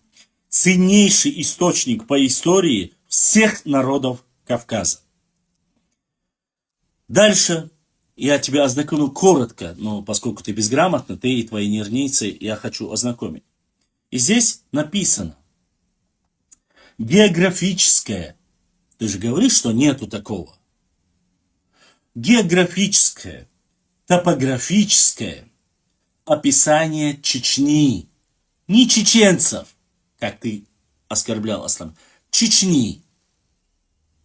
Запомни, в тот период Российская империя и Грузия были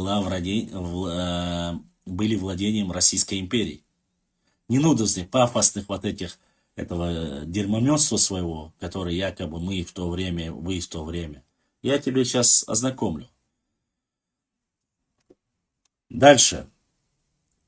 Границы, географическое положение, пространство, общий характер, местности, леса, горы и так далее. До 1840 года или до восстания чеченцев, когда не только левый берег Сунжи, но и правый берег Терега были населены чеченскими.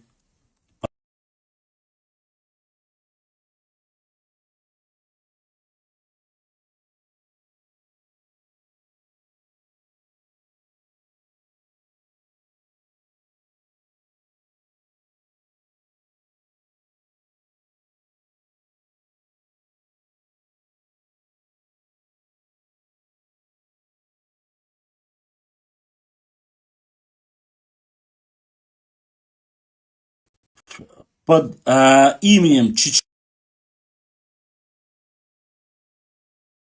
которая обозначалась на западе рекой Фортангой, некоторые определяют рекой Нетхой,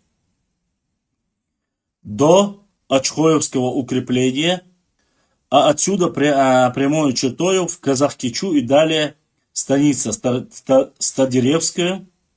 Стадеревская это на левом берегу Терека. С севера Тереком до впадения у него Сунжу, с востока и так далее. Дальше с востока. Читаем. Качкалыковским хребтом. Качкалыковцами называли. Не потому, что они не чеченцами, а по хребту. Прямо чертою от Герзеля, внезапную, верховнее реки Акташ и так далее и тому подобное.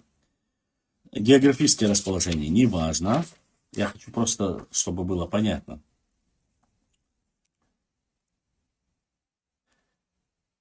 Так, здесь. Пространство земель, лежащее между Тереком, Сунжей и Малой Кабардою. Пространство Засунжинское, разделенное рекой Гайтой на две части, лежавшее на левой ее называется Малая Чечня, по правую Большой Чечней, то есть по реке Гайтинка. Малая и Большая Чечня делились. Дальше смотрим. Мичикизовцы. Мичикизовцы, обитающие по обеим реки Мичик. Понимаешь? Качкалыковцы. Так до 1840 года назывались чеченцы, обитающие по северо-восточному склону Качкалыковского хребта. На этом склоне поселены аулы Гудермес, Истису, Нойбир аул, Ойсенгур, вновь поселившиеся на прежнем месте у поста Кюринской, Кашкильды, на котором так далее это Шоудан, он здесь называется, смешались с мечекизовцами, ичкеринцы и бывшие качкалыковские аули, Шоудан, Наймберды, Адер Наурсуй теперь не существует. Ичкеринцы, они обитают между верховными частями реки Акташ, реки Халхулау и Андийским хребтом. Ауховцы, это всех чеченцев перечисляют. Не черная, свет лежит, она рыжая, как была. Андийский хребтом. Ауховцы, населяющие верховья реки Ерексы, Аух, Ямансу и Акташа.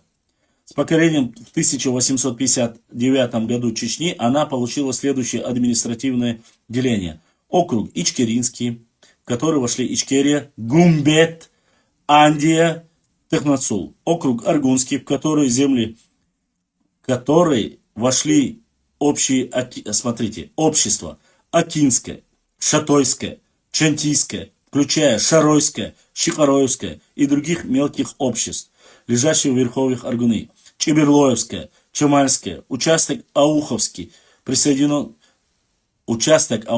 потом присоединен к Кумыкскому. Дальше продолжать. Здесь этого добра очень много. Я просто-напросто не зачитывал только для одного, чтобы не было скучно нашим подписчикам. Что же касается... Так, смотрим. По поводу Нахче. Кстати, Деметрий говорит, что в 7 веке и нахчематяне это не Нахчи. То есть упомянуто в географии 7 века, это не Нахчи, он говорит. Нахчематянки, Нахчи это нет. Это доказал великий ученый марионетка Деметрий и его нарнийские утырки. Без всякого доказательства. В армянской географии, я вам зачитываю официальный документ. В армянской географии 7 века Ашхарайцуце, перечне народов азиатской Сарматии, упоминается народ нахчематяне. Переводчик, дальше смотрим. Переводчик на русский язык и издатель текста географии Патканов, К.П. Патканов, первым обратил внимание на то, что с этим именем присутствует самоназвание чеченцев. То есть никто не знает, а вот Патканов, ученый, знает, что самоназвание чеченцев это Нахчи. Патканов это не абы кто, известный ученый. Заметил самоназвание чеченцев Нахчи. Никто не знает, кроме Галга, что Нахчи назвали. И русские не знают, осетины, никто не знает. Патканов знает. Дальше смотрим. Он писал, в именах Сармат, Саврамат, Ексамат, Хечматик, слог мат имеет, вероятно, какое-нибудь значение МБ, земля, страна. То есть название мат, это имеется в виду земля или страна. То же самое встречается у автора имени народа Нахчематянг. Окончание янг у армян этническое, остается имя этническое, остается имя Нахча. В таком виде мы встречаем это имя у чеченцев, которые до сих пор называют себя Нахчи, то есть народ. С тех пор мнение Патканова закрепилось в науке, и присутствующее в обозначении нахчематяны имя Нахча, Нахчи, Нахчи считаются наиболее ранним письменным зафиксированным упоминанием самоназванием чеченцев Нахчи. Ладно, то Патканов, то Ашхарайцуц это армяне. Ладно, это убираем. Ну, не нравится Деметрию и нернийцам такое. Академик Иваны А. Джавахашвили, грузин, академик, также безусловно признавал этническую основу названий Нахчематянг и солидаризировался с мнением Патканова, что оно состоит из 3 частей – Нахча, Мат, Янг, в котором Нахча – это самоназвание чеченцев. То есть грузины, ученые Джавахашвили, знает, что это является название чеченцев. В Древней Грузии, то есть грузины знают это, армяне знают это, что называют. Деметрий не знает, потому что необразованный баран вместе со своими нернийцами. Смотрим дальше. Самоназвание, так, дальше он пишет. Нахчи это самоназвание чеченцев, мат страна, место янг, специфический армянский суффикс.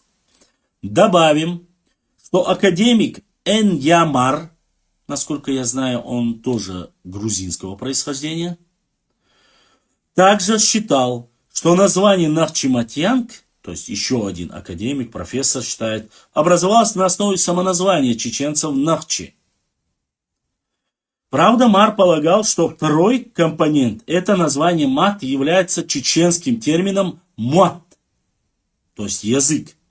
При этом ученый опирался на библейскую традицию, в соответствии которой термин «язык» равнозначен термину «народ».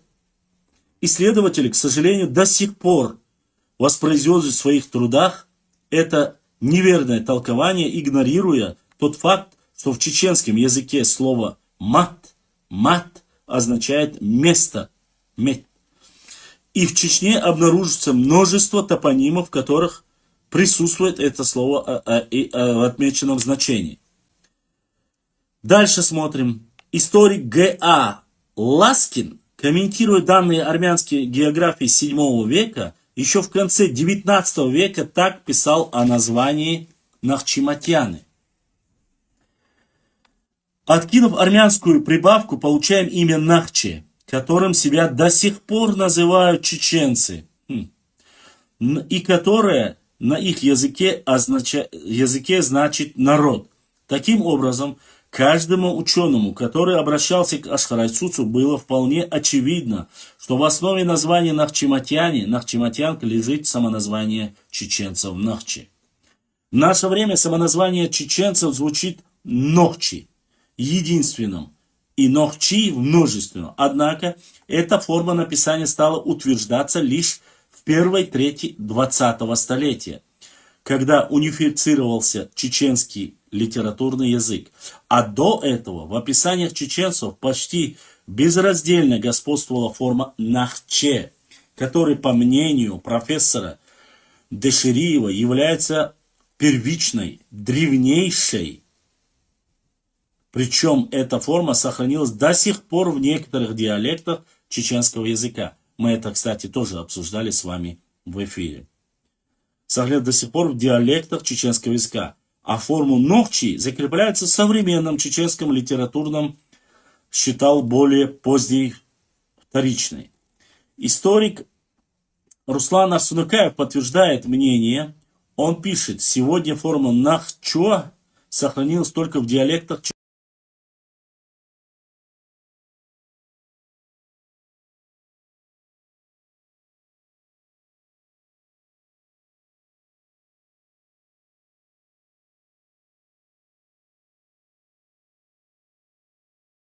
чеченского 20-го столетия, производится только в этой форме самоназвания чинов. Что же он записал? Смотрим. Все документы в основе своей написаны грузинскими учеными.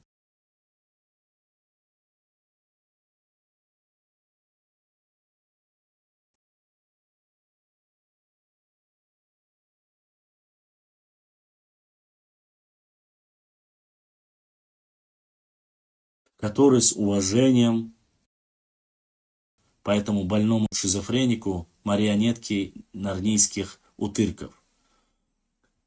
Поэтому мы отвечаем ему. Дальше мы зачитываем. Христианские строятся в горную Ингушетию. Я зачитываю, цитирую Гольштейна. В горную Ингушетию прибывают грузинские миссионеры. Здесь строятся христианские храмы. В грузинских аналах появляются упоминания о дзурдзуках и глигвах, чеченцах и ингушах. То бишь, чеченцы, дзурдзуки, глигвы, ингуши. Это пишет Гольштейн. Не думаю, что Гольштейна можно приписывать к чеченцам или грузинам, ну, еврей, ученый тоже, надеюсь. Этот наш Кулумбекашвили, Кулумбеков не антисемит, надеюсь. Но мало ли, сейчас и грузинов начнет обвинять. Дальше. Берже я вам зачитал. Дальше. Это зачитал. Хочу вас... Мы не называем себя нахчи. Это они так записывали, потому что, когда говорят, слышится... ВВ от Эла, Гадела. Здесь речь идет об ученых работах. Мы называли себя через в древних диалектах. Так что от Эла. Ты насчет этого со мной не спорь. Я прекрасно знаю, как нас называли. И насколько эта информация достоверна. Называли. Еще как называли. Ты просто современник мой. Поэтому ты думаешь так. А теперь, друзья мои, давайте перейдем к важному моменту.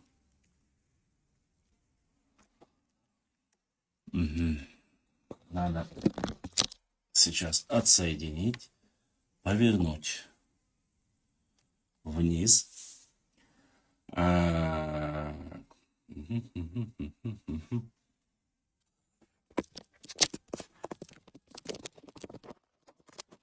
Вот так вот. Повернуть камеру.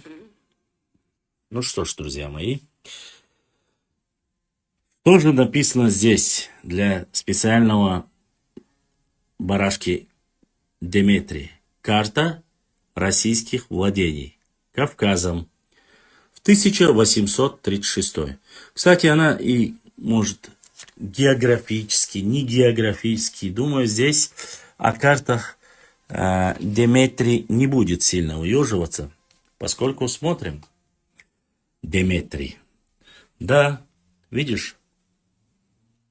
Здесь какими большими буквами написано. Где там? Видно мою ручку? Черкесы. Адыгеи. Видно? Нагайцы. Дальше смотрим. Кабарда. Заканчивается она где? Чтобы было понятно. Смотрите. Кабарда. Видно? Абхазия. Сванетия. Мингрелия. Имеретия.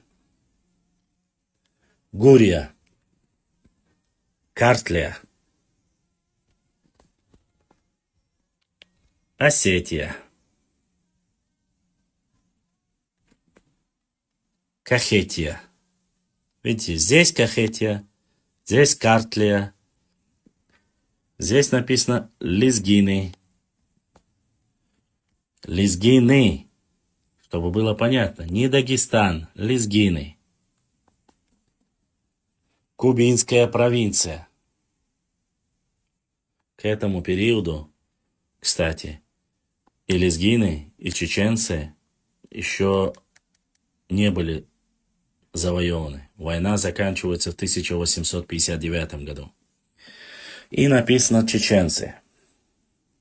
Как видно, вот отсюда, от Владикавказа чеченцы, и заканчивая вот здесь. Это, чтобы было понятно, река Сулак. Видел? Вот. Вот сверху Кумыкская равнина. Вот он Кизляр, построенный тоже против чеченцев.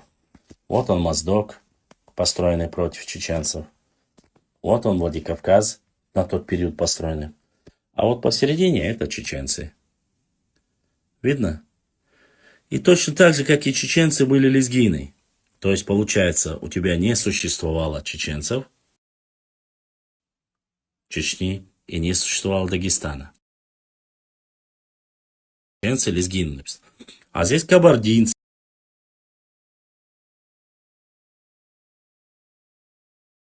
Черкесы.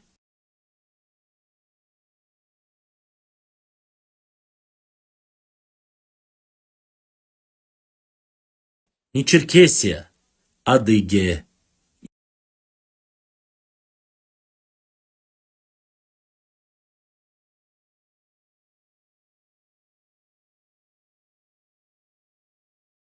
Вот, смотри.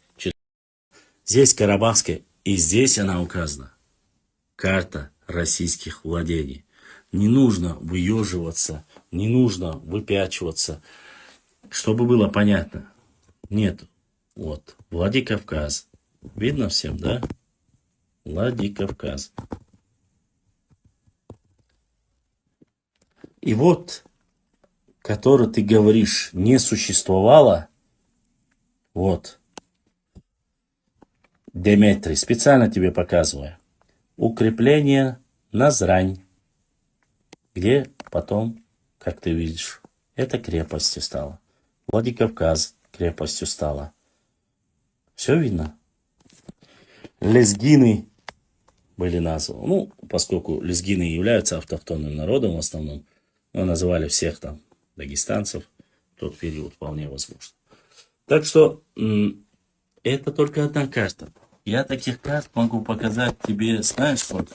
Кстати, все в основном грузинские карты,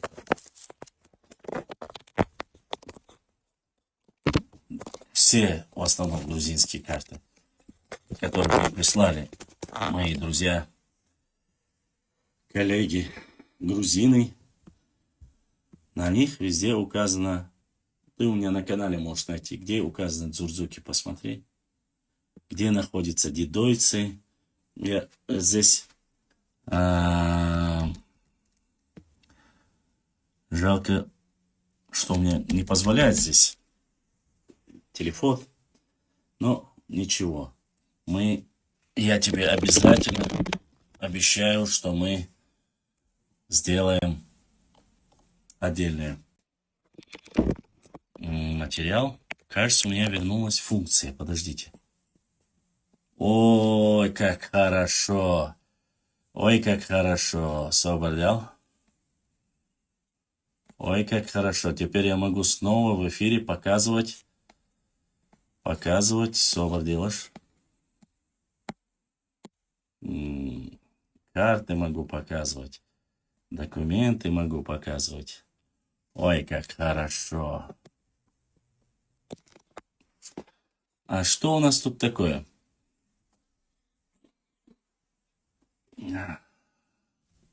Это меня увеличит. Посмотрите на эту карту. Это не русская карта, как многие. Что там написано, а? Ой, как хорошо, теперь я могу снова пользоваться этой функцией. Ой, какая радость-то какая, а? Я могу ролики показывать, да, сразу? Всем видно? Что же там указано? Где же там все это находится? Кстати, это грузинская карта. Вся территория, вплоть до Сулака, реки, без кумыков, без никого. Написано чеченцы. Какая нехорошая карта, а? Вот ты, бяка, выбрать другой объект. Выбираем другой объект. Смотрим.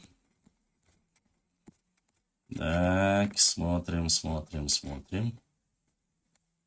Это специально для Кулумбекова. Деметрий. Меня мама так называла, ты говорил, да? Тебя мама с папой так назвали. Вот сейчас мы тебе покажем. Давай покажем. А где моя карта? Тут еще одна. Кстати, это не топографическая карта была, Дмитрий. Это была географическая карта. У меня таких карт, ох, как много.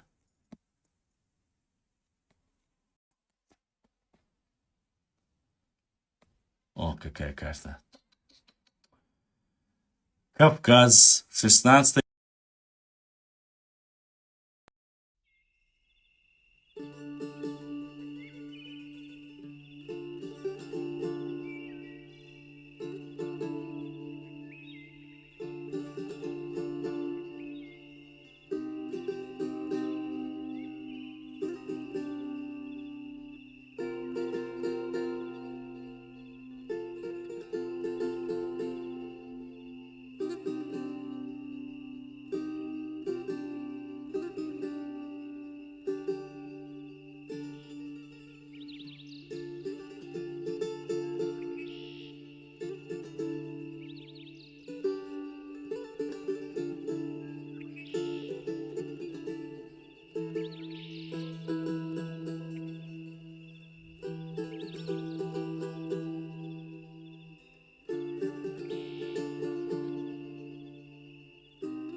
Таких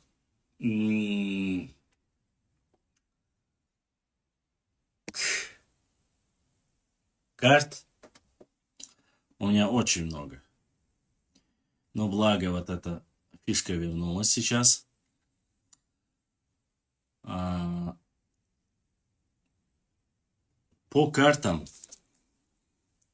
они в основном не топографические, они в основном у меня и географические, и топографические, и административные границы.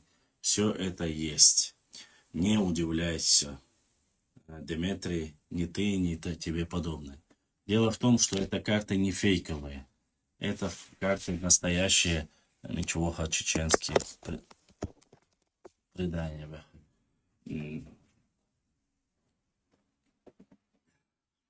Многие эти материалы там иначе написать не могли. Тот период считался еще более или менее единым. Что касается 1810 года, подписания договора и всего остального, это меня не касается. Это пускай дальше Кулумбеков рассказывает. Что касается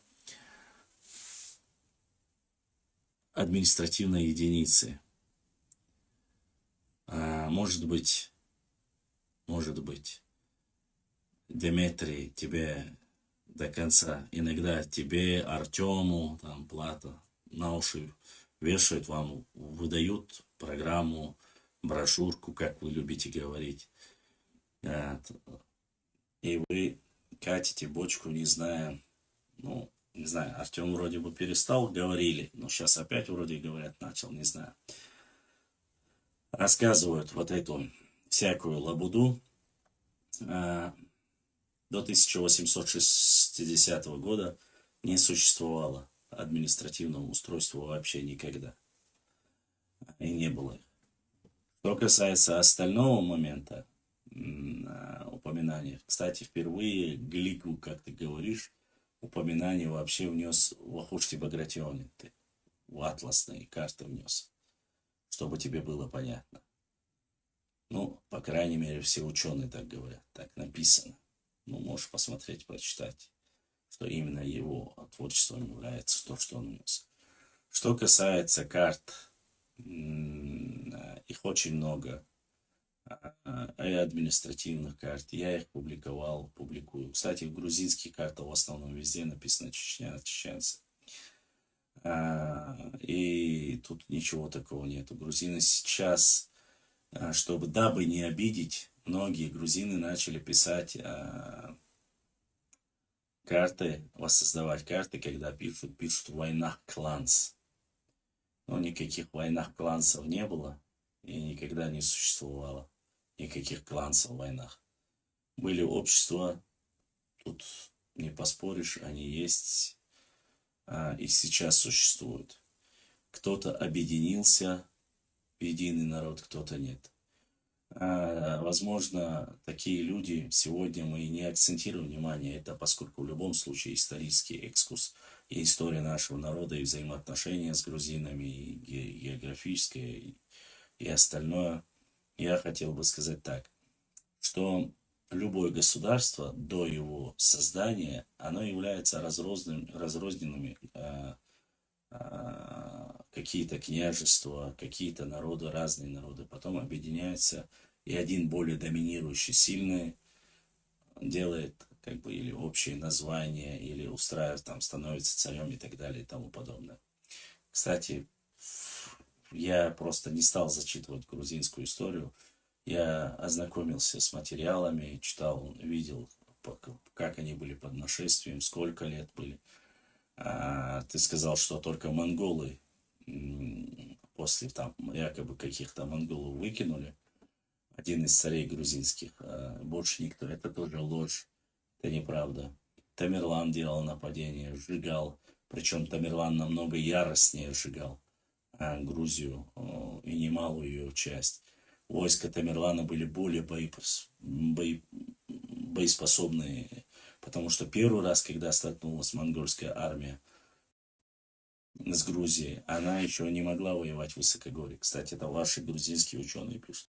А вот уже когда пришел Тамерланг, там Тимур Хомо, это уже другое нашествие, это татаро-монгольское нашествие, не путать с монгольским нашествием, это разные вещи.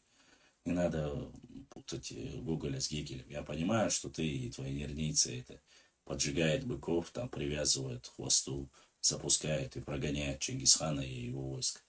Это вот из вашего ряда вон рассказы. Ну да ладно, это ваше личное дело. Что я хотел сказать? Дальше. Граничить, конечно, граничили. Насчет Парнаваза мы знаем об этом. Я сейчас только что вам зачитывал как раз-таки документы, которые касаются взаимоотношений с грузинами есть. Что касается о том, что переселялись в Грузию огромными количествами, фамилиями, родами, это мы знаем. Последний, более такой детальный, которые не ассимилировались, которые остались мусульманами. Мы знаем, что это были Джопола и Дуиси, два основателя Панкиси, кистинских селений, Омала и Дуиси. Вот. Они фактически являются заложили основу Панкийскому ущелью. Опять же, по приглашению грузинских князей, хорошие взаимоотношения, защищали Грузию от набега, в отличие от тебя, Дмитрий. Хотя там есть моменты, где, ладно, не буду сейчас, поскольку осетины тебе уже дали свою оценку и знают прекрасно, кто ты такой, что ты за болтун и сказочник. Да, ты говоришь, что якобы нигде не упоминается осетины. Это неправда. В грузинской истории много раз упоминаются овсы. В грузинских источниках ты говоришь, что не упоминается, что якобы только иронцы. Башлам, вы называете себя чечен, и мы называем себя нохчи. Понимаешь? Я не знаю, кто вы.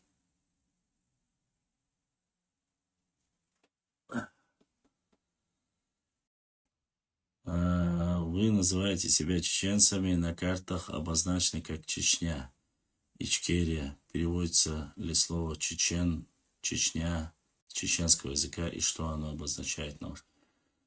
На нашем языке ничего не обозначает. Мы не чеченцы, мы нохчи. Чечен аул, Чечен кварт, который есть, кстати, и в Ингушетии, гора. У меня есть человек, он тебе по этому поводу. В чеченском языке слова чечен нету. Нет такого слова чечен. В ингушском есть, наверное. Дзурдзук киснохчи. Задайте Башламу вопрос, как правильно. Понятно? А тебе, Галгай, нужно заняться своей историей. Занимайся своей историей. Переведи слово, что такое Галгай. Кистинцы защищали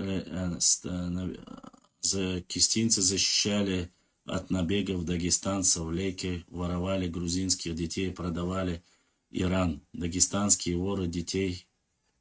Мы так называем, так этих потомки предателя чеченского народа имам Шамиль. Понятно, Софику?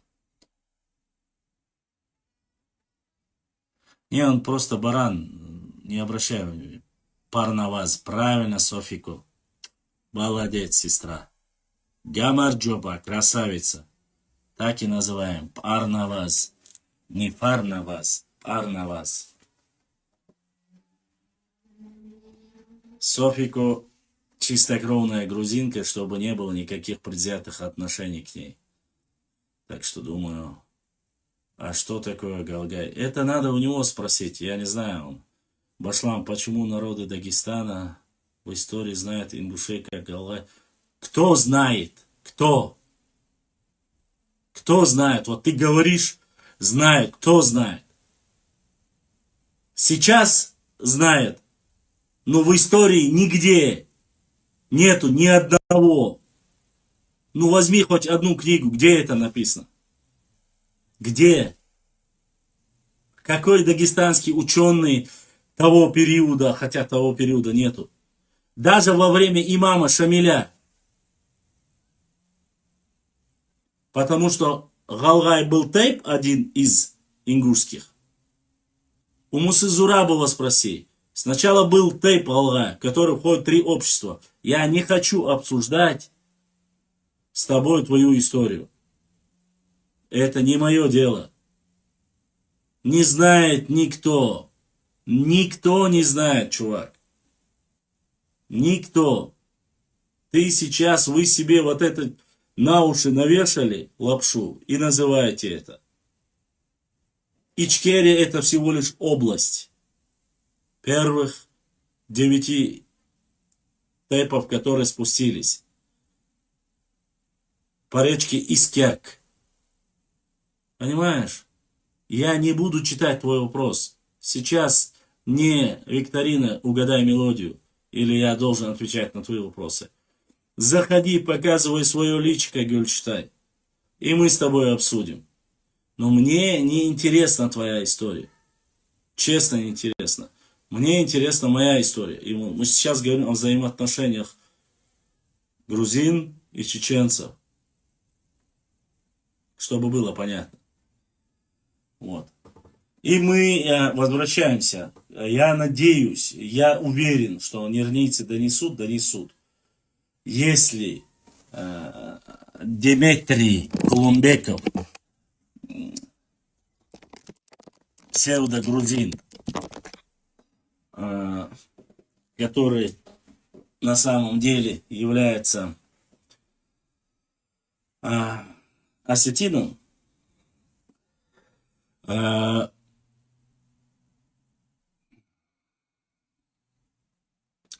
знаешь разницу между Галгай и Нохчи? Знаешь, какая разница? Не сейчас, с самим названием. Галгай это был тейп, а Нохчи это название народа. Чувствуешь разницу? Народ, тейп. Такой же, как Цхорой, такой же, как Феппи, такой же, как Экки. Это сейчас трансформировалось. И сейчас вы называете его так. А буквально лет 100 тому назад не было такого народа. Названия такого не было. Это принадлежит конкретно каким-то тейпам.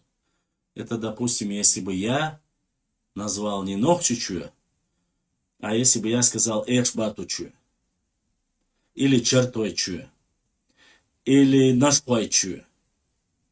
Понимаешь? Вот тогда, или Чентичуя. Вот тогда это было бы что-нибудь. А Нохчи, это народ.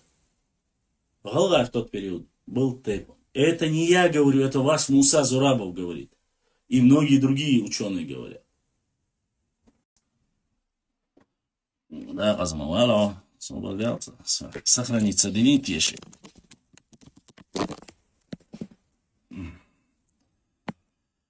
Благо, сейчас функция восстановлена.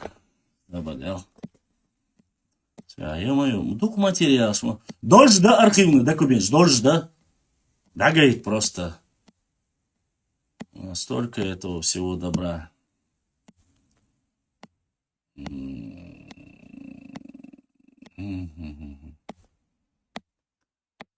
Русик.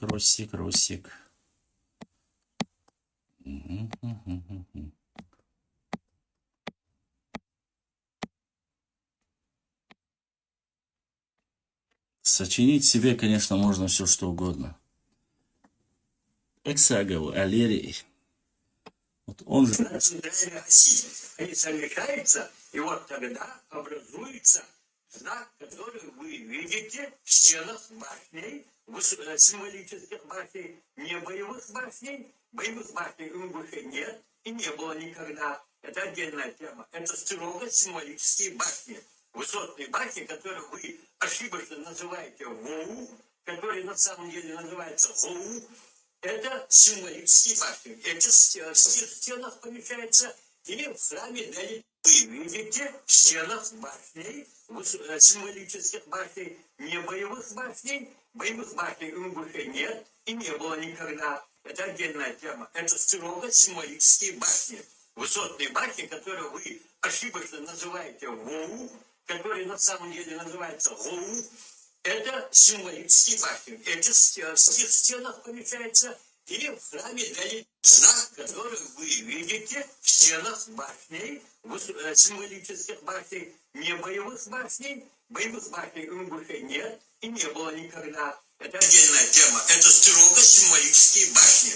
Высотные башни, которые вы ошибочно называете ГОУ, которые на самом деле называются ГОУ. Всего существует. Каков же род наш? Какая наша группа? Очевидно, многие уже слышали. Это гаплогруппа J2. Это гаплогруппа вайнахов. Гаплогруппа J1 у дагестанцев. Так вот, чистокровные арабы, имеющие гаплогруппу и J1, и J2, в процессе мутации образовалась и вторая там гаплогруппа. Потомки Ибрагима, то же самое. Потомки от чистокровных арабов являются евреи, те, кто произошло от Ибрагима, ингуши, чеченцы и, в общем, вайнахи.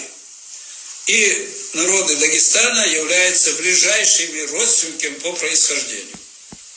Вот нам это все нужно просто знать и, в общем-то, следовать принципу братства. Еще я бы хотел сказать о слове, о самоназвании нашего, или не то, что самоназванию, войнах, о слове войнах. Есть люди, которые недовольны существованием этого слова. Я считаю, это совершенно неправильная позиция. Что означает слово «войнах»?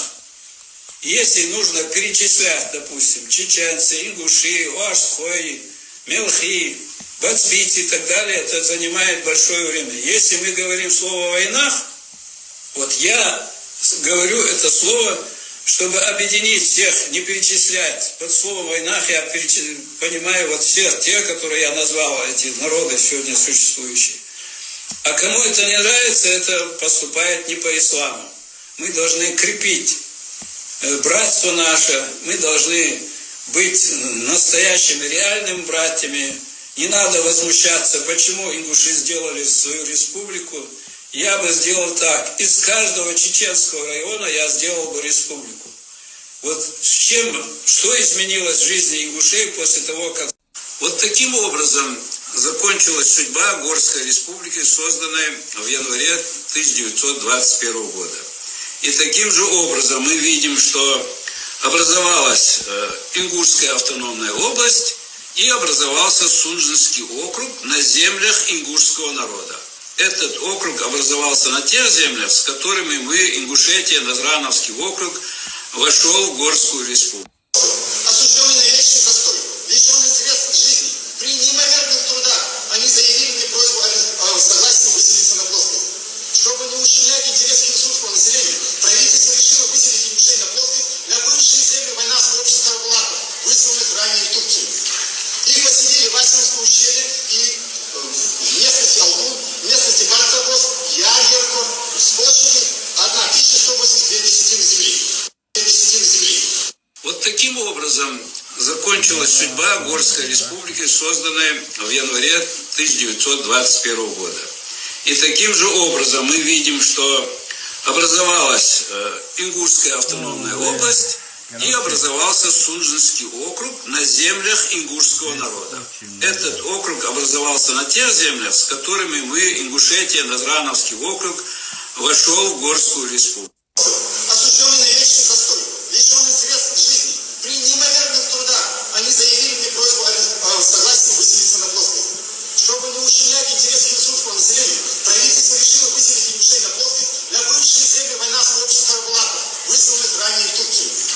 Их поселили в Асимском ущелье и в местности Алгун, в местности Бартабос, Ягерко.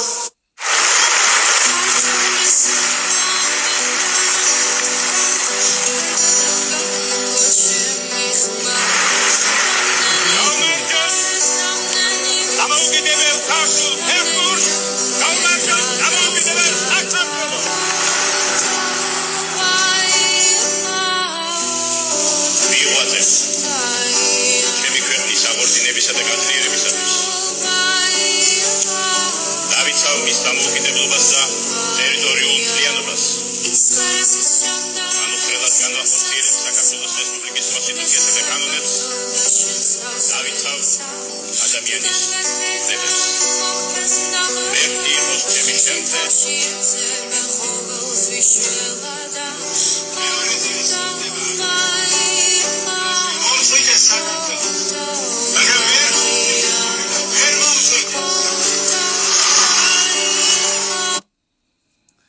Вот эта карта, вот, на этой карте перечисляются, если кто-нибудь может, посмотрите, увеличьте у себя, посмотрите, эта карта существует, и она есть, и это исторический документ, как видите, в архивном управлении. Дождь архивный документ. И там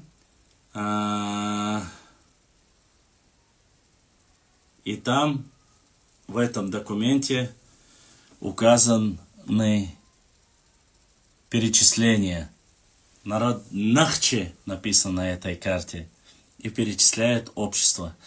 Этот документ я публиковал. Это всем тем, кто говорит, что нету карты, где написано народ Нахче. И перечисление этих людей.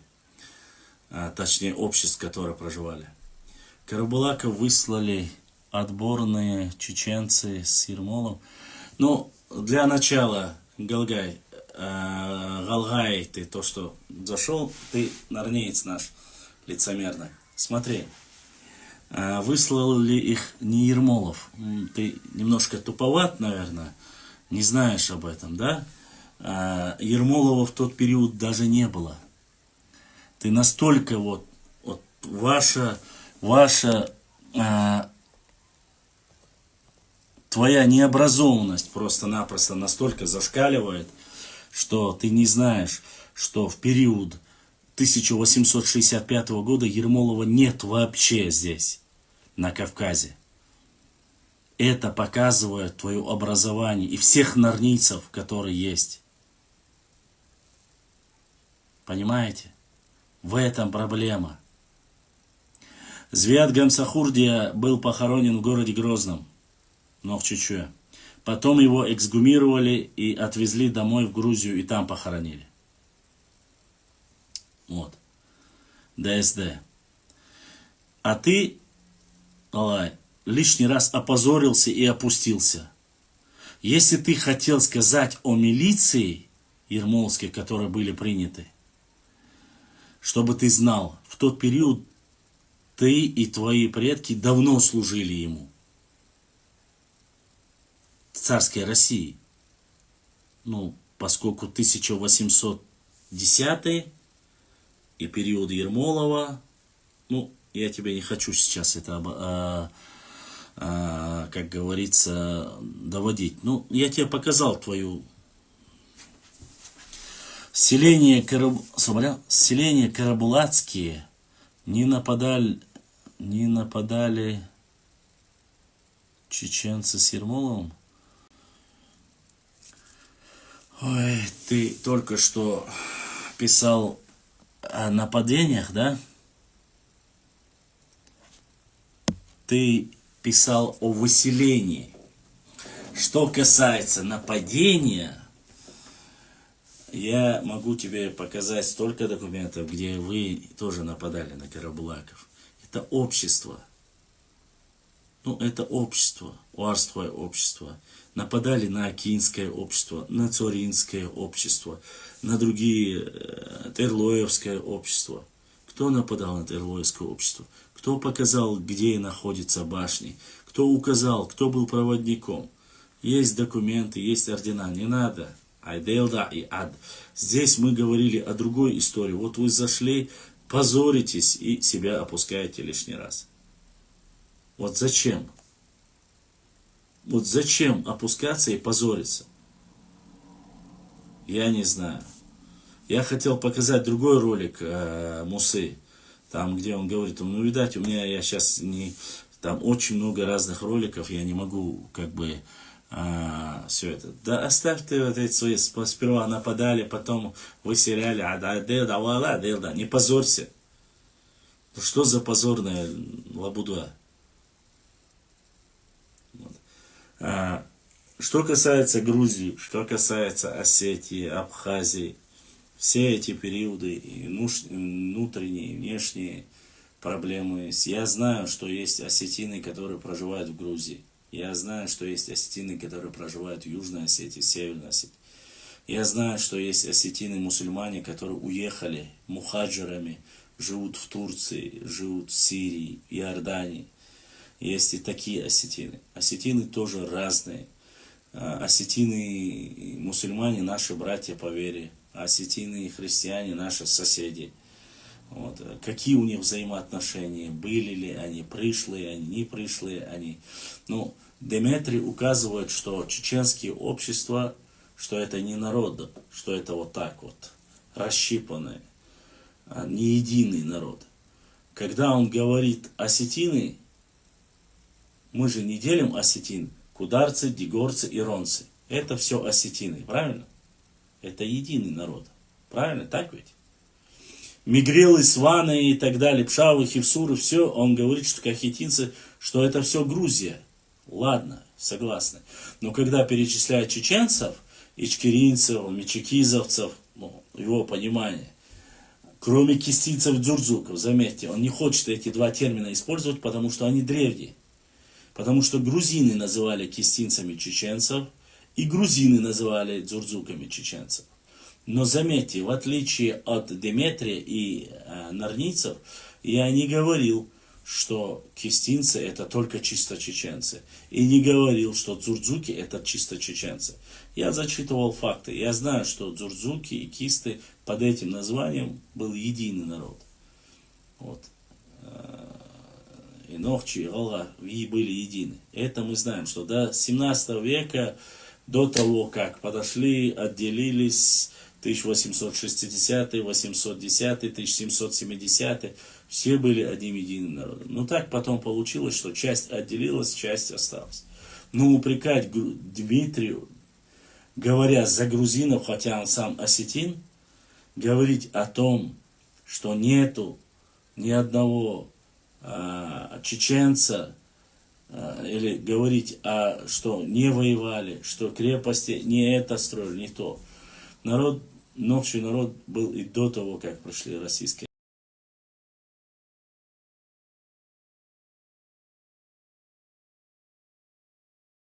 империи. И воевали. Воевали и в Аланском царстве воевали, и в Хазарском каганате воевали. И было свое государство. Но, к сожалению, это всем, кто не знает. К сожалению, наш народ очень сильно пострадал. Очень сильно пострадал. Многие не знают, не понимают, что Тамерлан, во времена нашествия Тамерлан не оставил камень на камне. Он уничтожал и княжество. Была уничтожена аланская столица и Маас, Магас, Манас, Маас, по-разному его называют.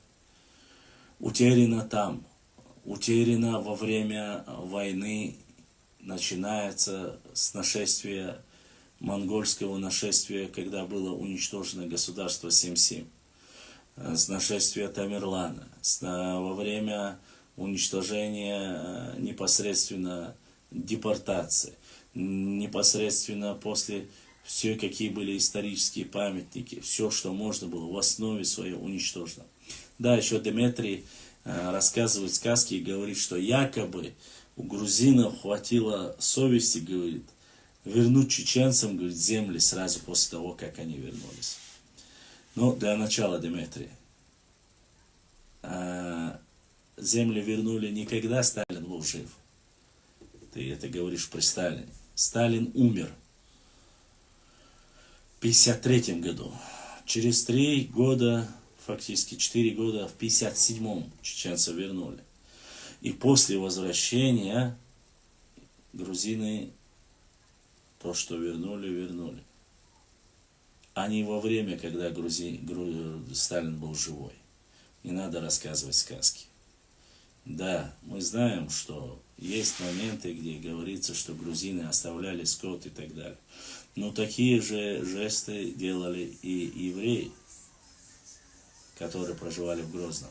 Хотя армяне вместе с терскими казаками, которые проживали здесь, были категорически против даже запускать чеченцев в свою родную столицу Грозный.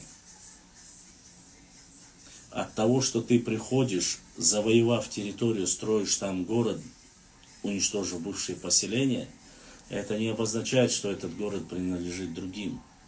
Этот город принадлежит тому, чья это земля, чья это родина. Ты хвастаешься, говоришь, почему крепости в Чечне есть, строили русские, а в Грузию, когда они пришли, они уже существовали. Ты чем гордишься? Чем ты гордишься? Строить в Грузии крепости не было надобности русским. Там нужно было русское оружие и российская армия. Вот поэтому было. Зайди, ты найдешь достаточно там. Асламбек, к сожалению, поскольку он не историк, может, не ведущий в этих словах, не смог тебе пояснить, что при помощи считается, что российский. Да, так и написано. Не в книжке, которой ты размахиваешь. У каждого своя история. Это Академия наук России, Академия наук Грузии вместе должны решить, чье это детище. Помогли ли Россия, помогла ли Российская империя, помогла ли Грузии воссоздать Великое Грузинское царство? Сегодня, без малого, если я не ошибаюсь, чуть ли не 1 миллион или 2 миллиона, кто-то говорит 1 миллион, кто-то говорит 2, слышал, что 500 тысяч грузин проживают в России. И живут, и граждане России, и не уезжают, а работают. А сколько деятелей культуры проживает? И ничего. Мы не против этого, но не надо к нам лезть. Если пришла российская армия и не строила там крепости, что это говорит, Дмитрий? Ты своей тупой башкой не понял. Это говорит, что не нужно было России завоевывать Грузию. Договоренности, поскольку Россия православная, Грузия православная, им проще было. А вот Чечню завоевывали. Часть Дагестана, Лезгистана завоевывали. Потому что Дагестан был под персами, под османами. Его нужно было завоевать. Вот и все. Осетины говорят сегодня, что форпостом на Кавказе, в Кавказских войнах всегда была Осетия. Упрекают бедных адыгов, кабардинцев, Марии Темрюковны, которая заключила договор, вышла замуж. То есть Темрюковы отдали замуж свою сестру за Ивана Грозного. Но это династийные браки, династические браки, или как правильно их назвать еще, заключались во все времена. В истории вы посмотрите. Даже арабские, последние Османские империи тогда даже этим занималась. Выдавали, чтобы укрепить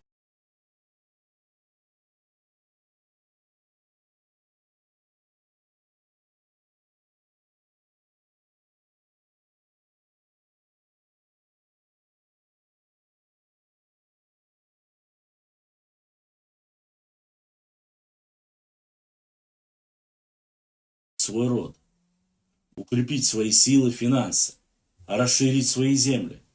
За счет этого получила ли поддержку Темрюковой, Кабарда, в нынешнем случае? Конечно, получила. И уничтожали все кабаки, и расширяли свои границы, и доходили чуть ли... И это есть все в документах. Вы посмотрите. Вы же сами это знаете. Это не нам надо писать.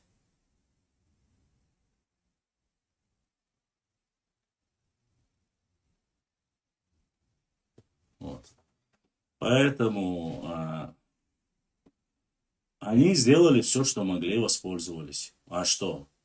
Кумыки тоже воспользовались во времена Ермолова. Хотя можно ли сказать вот именно вот о Тарковском судить как о всех кумыках? Нет, конечно.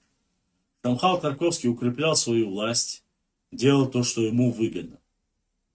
Как и Султан Муд в свое время делал то, что ему выгодно. Говорится ли, что вот они олицетворение кумыкского народа? Нет, конечно. Потому что кумыки были на стороне шейха Мансура. И воевали за свободный Кавказ в тот период, в том понимании, когда шейх Мансур занимался. А нагайцы? Нагайцы разве не были? Были. Тоже были на стороне шейха Мансура. Про черкесов я вообще молчу. Все это было. Были ли шейх Мурзой Окотским, который был владетелем ауховских, ококских земель, которые были не такой маленький аух, как сейчас, а до самого Каспийского моря. Это сейчас эта местность называется Кумыкская равнина. А ранее она не называлась так. До самого Каспийского моря проживали чеченцы. Я не говорю, что одни они проживали. Совместно с кумыками. Но кумыки были дальше, за Сулаком больше. Считается, что во времена Султанута они переселились, по крайней мере, по нашей информации. Ауховские, акинские, ококские земли были большими. Но так получилось, что Ермолов пригрозил, Петр I пригрозил, чеченцев погнали оттуда за их деятельность, за непокорность, свободолюбие, за их уклад. Но не было у них князей. Не могли они с этой системой никак себе. Там проживали Гунай, там проживали Ширди, Шонуай, Мелхи и другие чеченские тейпы. Ловили рыбу, есть и чеченские чисто названия и лодок и всего остального, военного снаряжения. Это все же было. Если сегодня утеряли, благодаря высылке и всего остального, то, что сохранилось, это хорошо, это сохранилось. А сколько уничтожилось? Сколько уничтожили?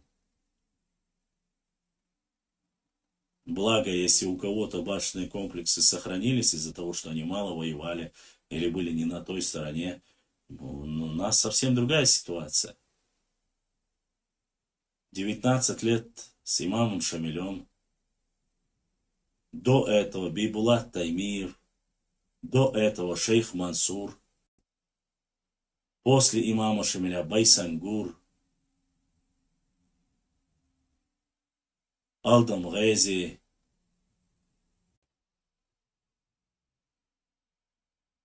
Алибек Хаджи Зандакский, последний имамом, который считает. Гацинский, который сбегал, все оттуда, все Узун Хаджи с Дагестана прибегали, здесь получали убежище. А страдал кто? Уничтожалась чья земля? Нападение делали на кого? На нас? Вот и результат. Рассказывать сказки нам сейчас про количество людей, это вообще, когда он рассказывал, Дмитрий, я вот чуть не упал там. Когда-то, говорит, было, ладно, я не буду сейчас говорить, но пускай. Их в то время, говорит, было до 500 000. Ингушей, говорит, было в то время до 500 000. И он говорит о начале, середине 19 века. Как? Ну как? Меня это нисколько. Валлахи, мне, если их был даже миллиард, я бы не против. Все источники, документально все заверено. Всех вместе взятых. 1801-1810 года. Всех вместе взятых 11 000. Всех. Все общества. И 100, и где-то 190 или 189 тысяч ногчи народ. Вместе 201 или 211 тысяч на тот период. На тот период. О каких полумиллионных вливаниях, о каких сотнях тысяч нагайцах, о каких кумыках может идти речь, которые якобы влились в чеченцев и стали чеченскими. Какой? Зачем? Смысл какой? Почему кумыки, которые проживают с тех пор, проживают в Виноградном, Брагуны, Гудеремесе, почему они не слились с чеченцами? Они до сих пор кумыки, они до сих пор свой язык знают, учат, им помогают, они живут здесь. С какого черта или ежна они должны стать чеченцами? Какие там одну семью какого-то поляка или одного семью там русского беглого солдата приняли, услышали. Ушел Шамиль, считается, что ушли в основном все. Никто, кто пришел Шамилем, не остался, ну, кроме определенных людей и тайпов, которые остались. Где эти толпы, влившиеся в Чечню? Где эти казаки терские? Где? Почему за Тереком живут в Наурском районе, проживают терские казаки, хоть их небольшое количество? Почему они не влились? Почему они не стали чеченцами? Где? Почему они не стали? Настолько тупым им нужно быть человеком, чтобы говорить «Хорш, аски, бу хорш, жюкти, бу хорш, хошбу». Евреи первые избежали, когда знали, что война только еще в 89-90-е годы начали убегать. Настоящие евреи ушли, убежали. Они знали, что будет война. И никто бы здесь не остался бы евреем, если знал, что здесь будет война. Евреи не такой народ, как вы думаете, воинственный. Это сейчас они создали свое государство, свое оружие. Сейчас мы все евреи, объединяйтесь. А в тот период нет. Не были они такими воинственными. Да и уехали они все. Кто дружил с ними, кто с ними бизнес вел, кто поддерживал отношения,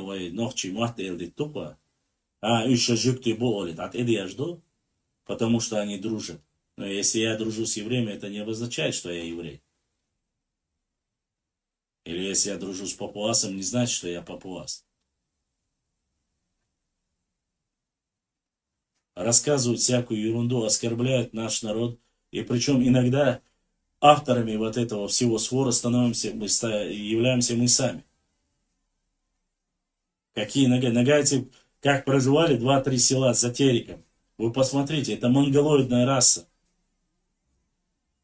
Они не стали чеченцами. Они знают свой язык, у них свой культурный центр, у них своя одежда. Они нам братья-мусульмане, но больше ничего общего.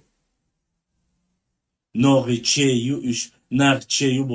старые маразматики несут всякий бред, дабы просто оскорбить наш народ. А эти развешали уши, кто-то вообще пропускает мимо, кто-то другое. Но благо мы никогда никого не называем, а еще раз говорю, мы не называем кипчаками, мы не называем. Но у нас нету храмов, где молятся нагайскому хану, у нас нету могил, у нас нету, это Нохчичуева. Единственное, что здесь осталось, это кладбище от русских, которые здесь когда-то жили. В Грозном, Сюэжгал, Петропавловке, ну и там, если не ошибаюсь, в сторону Асиновки, Северноводски там. Все. Как таковой больше ничего не осталось. Город фактически был весь уничтожен. Заново его выстраивают. В чем проблема? Отношения. Да, говорю, только одно место было, Дмитрий. Да нет, не было одного места. У нас через Тункалинский район есть прямо дорога на Грузию.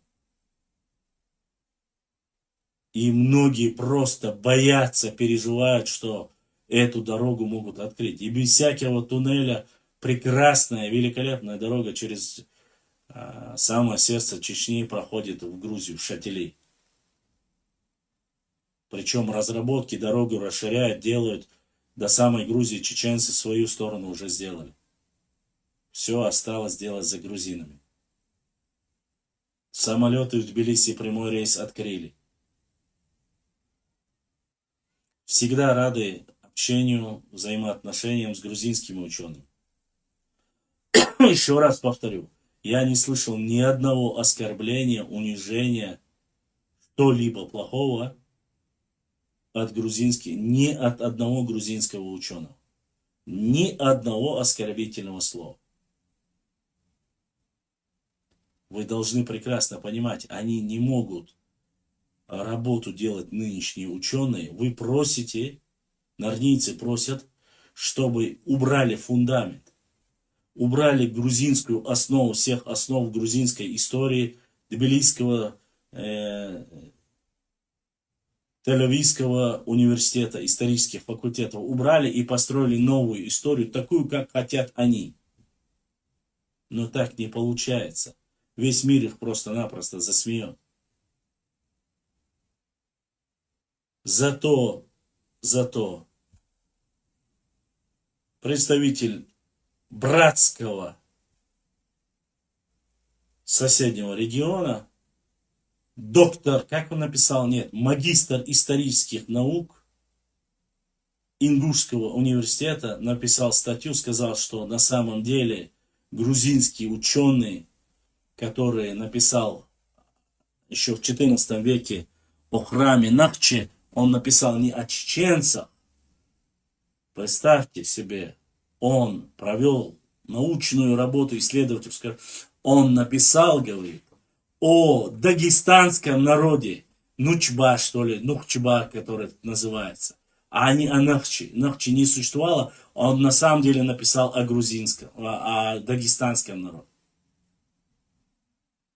Человека есть, по крайней мере, своя республика, говорят, своя история. А он занимается историей чеченского народа. Эта статья, я вам ее обязательно в следующем эфире зачитаю. Ту же самую маразматическую дерьмо нес Русик Бузуртанов.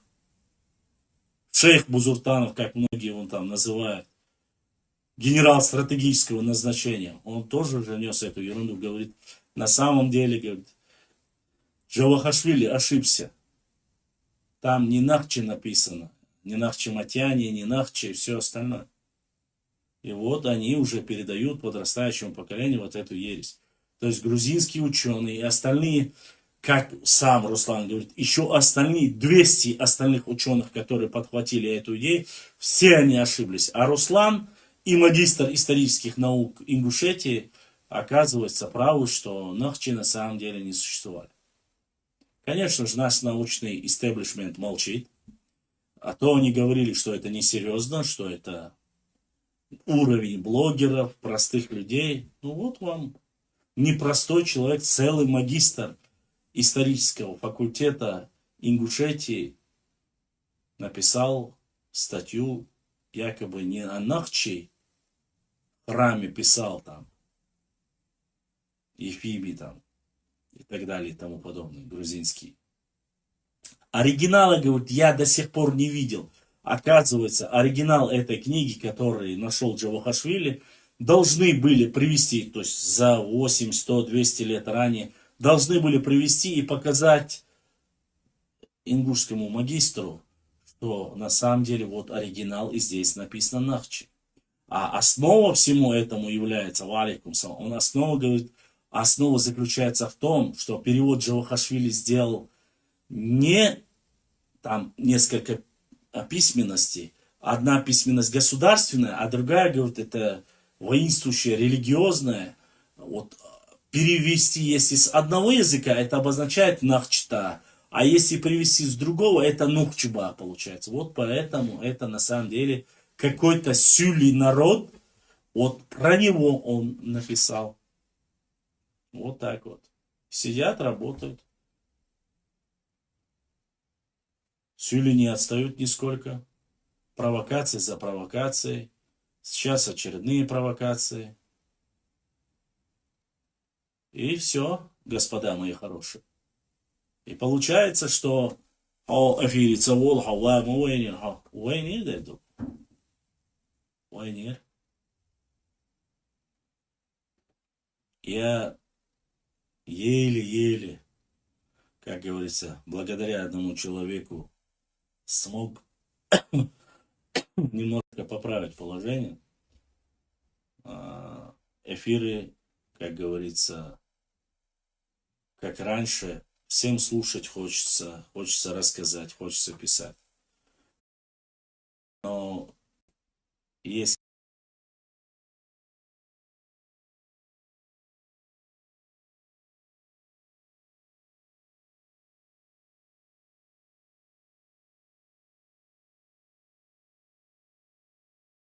кроме этого технически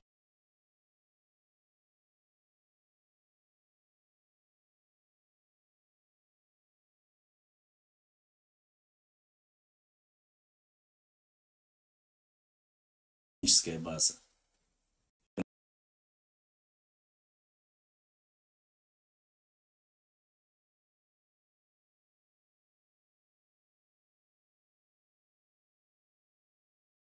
Если за 3 часа эфира поддерживали там 5-10 человек, я еще как-то мог.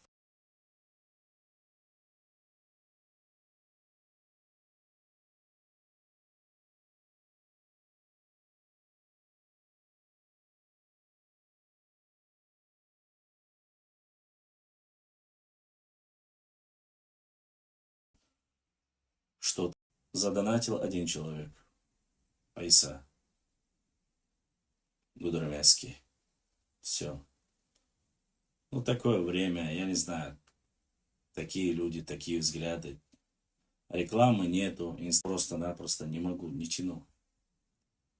Работы много, суеты много.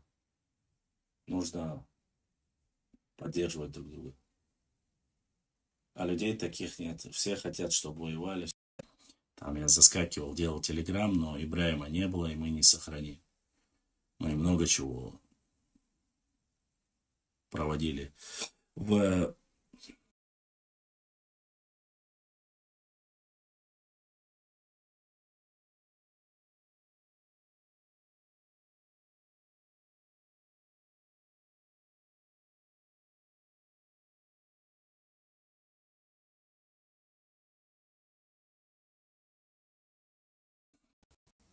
Знаю, вижу, что очень сильно активизировалась работа армейцев, как с востока, так с запада, по оскорблению, по обвинению, все остальное. Как никогда, я не знаю, с чем это связано, как это и к чему это. Вот. Фальшивые карты, фальшивые истанги, фальшивые, фейковые, все распространяют, все закладывают фитну на будущее. На то, чтобы между собой в дальнейшем реальные братья, достойные люди ссорились с собой, воевали с собой. Вот. Поэтому ты пытаешься заниматься, делать работу, заниматься историей, но появляются вот люди, которые так вот. То есть я прекрасно знаю, что все, что говорит, рассказывает Кулумбеков, это все, что пишут в комментариях. Вот эти якобы оскорбления и так далее и тому подобное. Но, как пример, я хочу показать вам один ролик. Послушайте, посмотрите. Назовите мне хоть одного кандидата или доктора, даже аспиранта, чтобы вот такое вот сказал в эфире. Вот это. Так называемые пайнахи. По терминам войнахи понимают чеченцев и ингушей. Но еще совсем недавно, например, чеченец, когда ты ему задаешь вопрос «войнахви», что означает «ты война», он отвечал «ва со нохчеву». Нохчеву — это означало, что я чеченец. То, кстати, к понятию, да, чеченцы, чечаны, они себя по-разному как-то эти понятия функционируют, сами они себя называют нохчи, да, нохчи. И вот этот факт, он функционировал до некоторого времени. Сегодня, в основном, они очень притягательны к понятию войнахов. Войнахами же исключительно были вот те самые дюрдюки, кисты и прочие общества и племена, которые я сегодня упомянула, которые говорили на галгайском или галвайском или ингушском по другому языке. Они очень были близко расположены, развивали коммуникацию. И тут тоже один очень важный момент.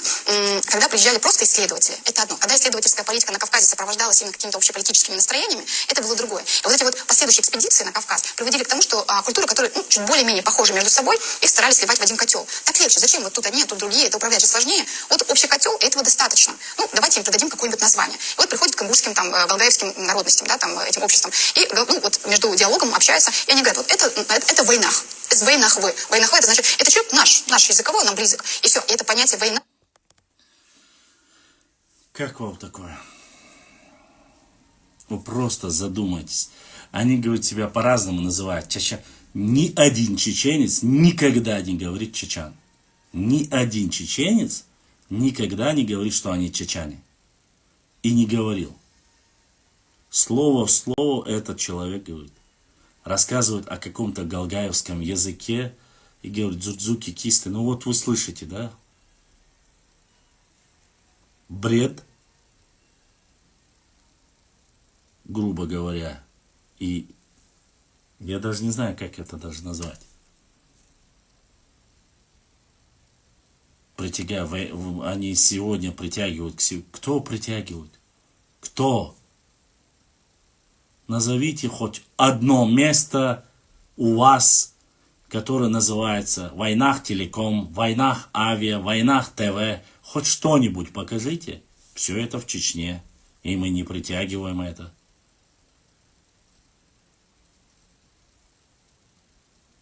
Наш галанчурский диалект, который используется акинцами, арстхоевцами, наше мелхестинское наречие, терлоевское наречие.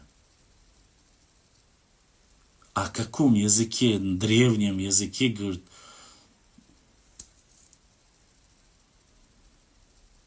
и это ученые. Вот такие вот дела, мои друзья. Вот. Надеюсь. На этом я сегодня свой эфир заканчиваю. Вопросы пишите в директ. Пишите, подписывайтесь, приглашайте. Дальше продолжать сегодня у меня вариантов, к сожалению, нету. Завтра мы постараемся с вами продолжить, сделать эфир. Все-таки заканчивается 3-й час. Вот. Пишите директ, рассказывайте. Пока дела вот так, будут ли лучше? Если у меня будут лучше, будут и у вас лучше. Но мы пока, по крайней мере, пытаемся выбираться. Работы не становится меньше, информации больше, историю больше находим. Надеюсь, что мы и дальше будем с вами вместе плодотворно работать. Вот. Ибраим Уна, ДРС Хил, Шуна Масан, ДРС Хил. Я на связи, если что. Пишите сейчас. Чуть-чуть почитаю. И на БКУ. Дальше больше. Будем надеяться на лучшее. Всем огромное спасибо. Бюйсдал Дек Алеуэл. Ассаламу алейкум ва рахматуллахи ва баракату. Айса Хун ДРС Хил. Дагуан за то, что поддержал. Ты у нас сегодня единственный тот, кто поддержал наш канал. Но ничего, нас мало, но мы держимся. Ассаламу алейкум ва рахматуллахи ва баракату. Адикюэль, марш ойл. Будут вопросы, пишите в директ, в Инстаграм.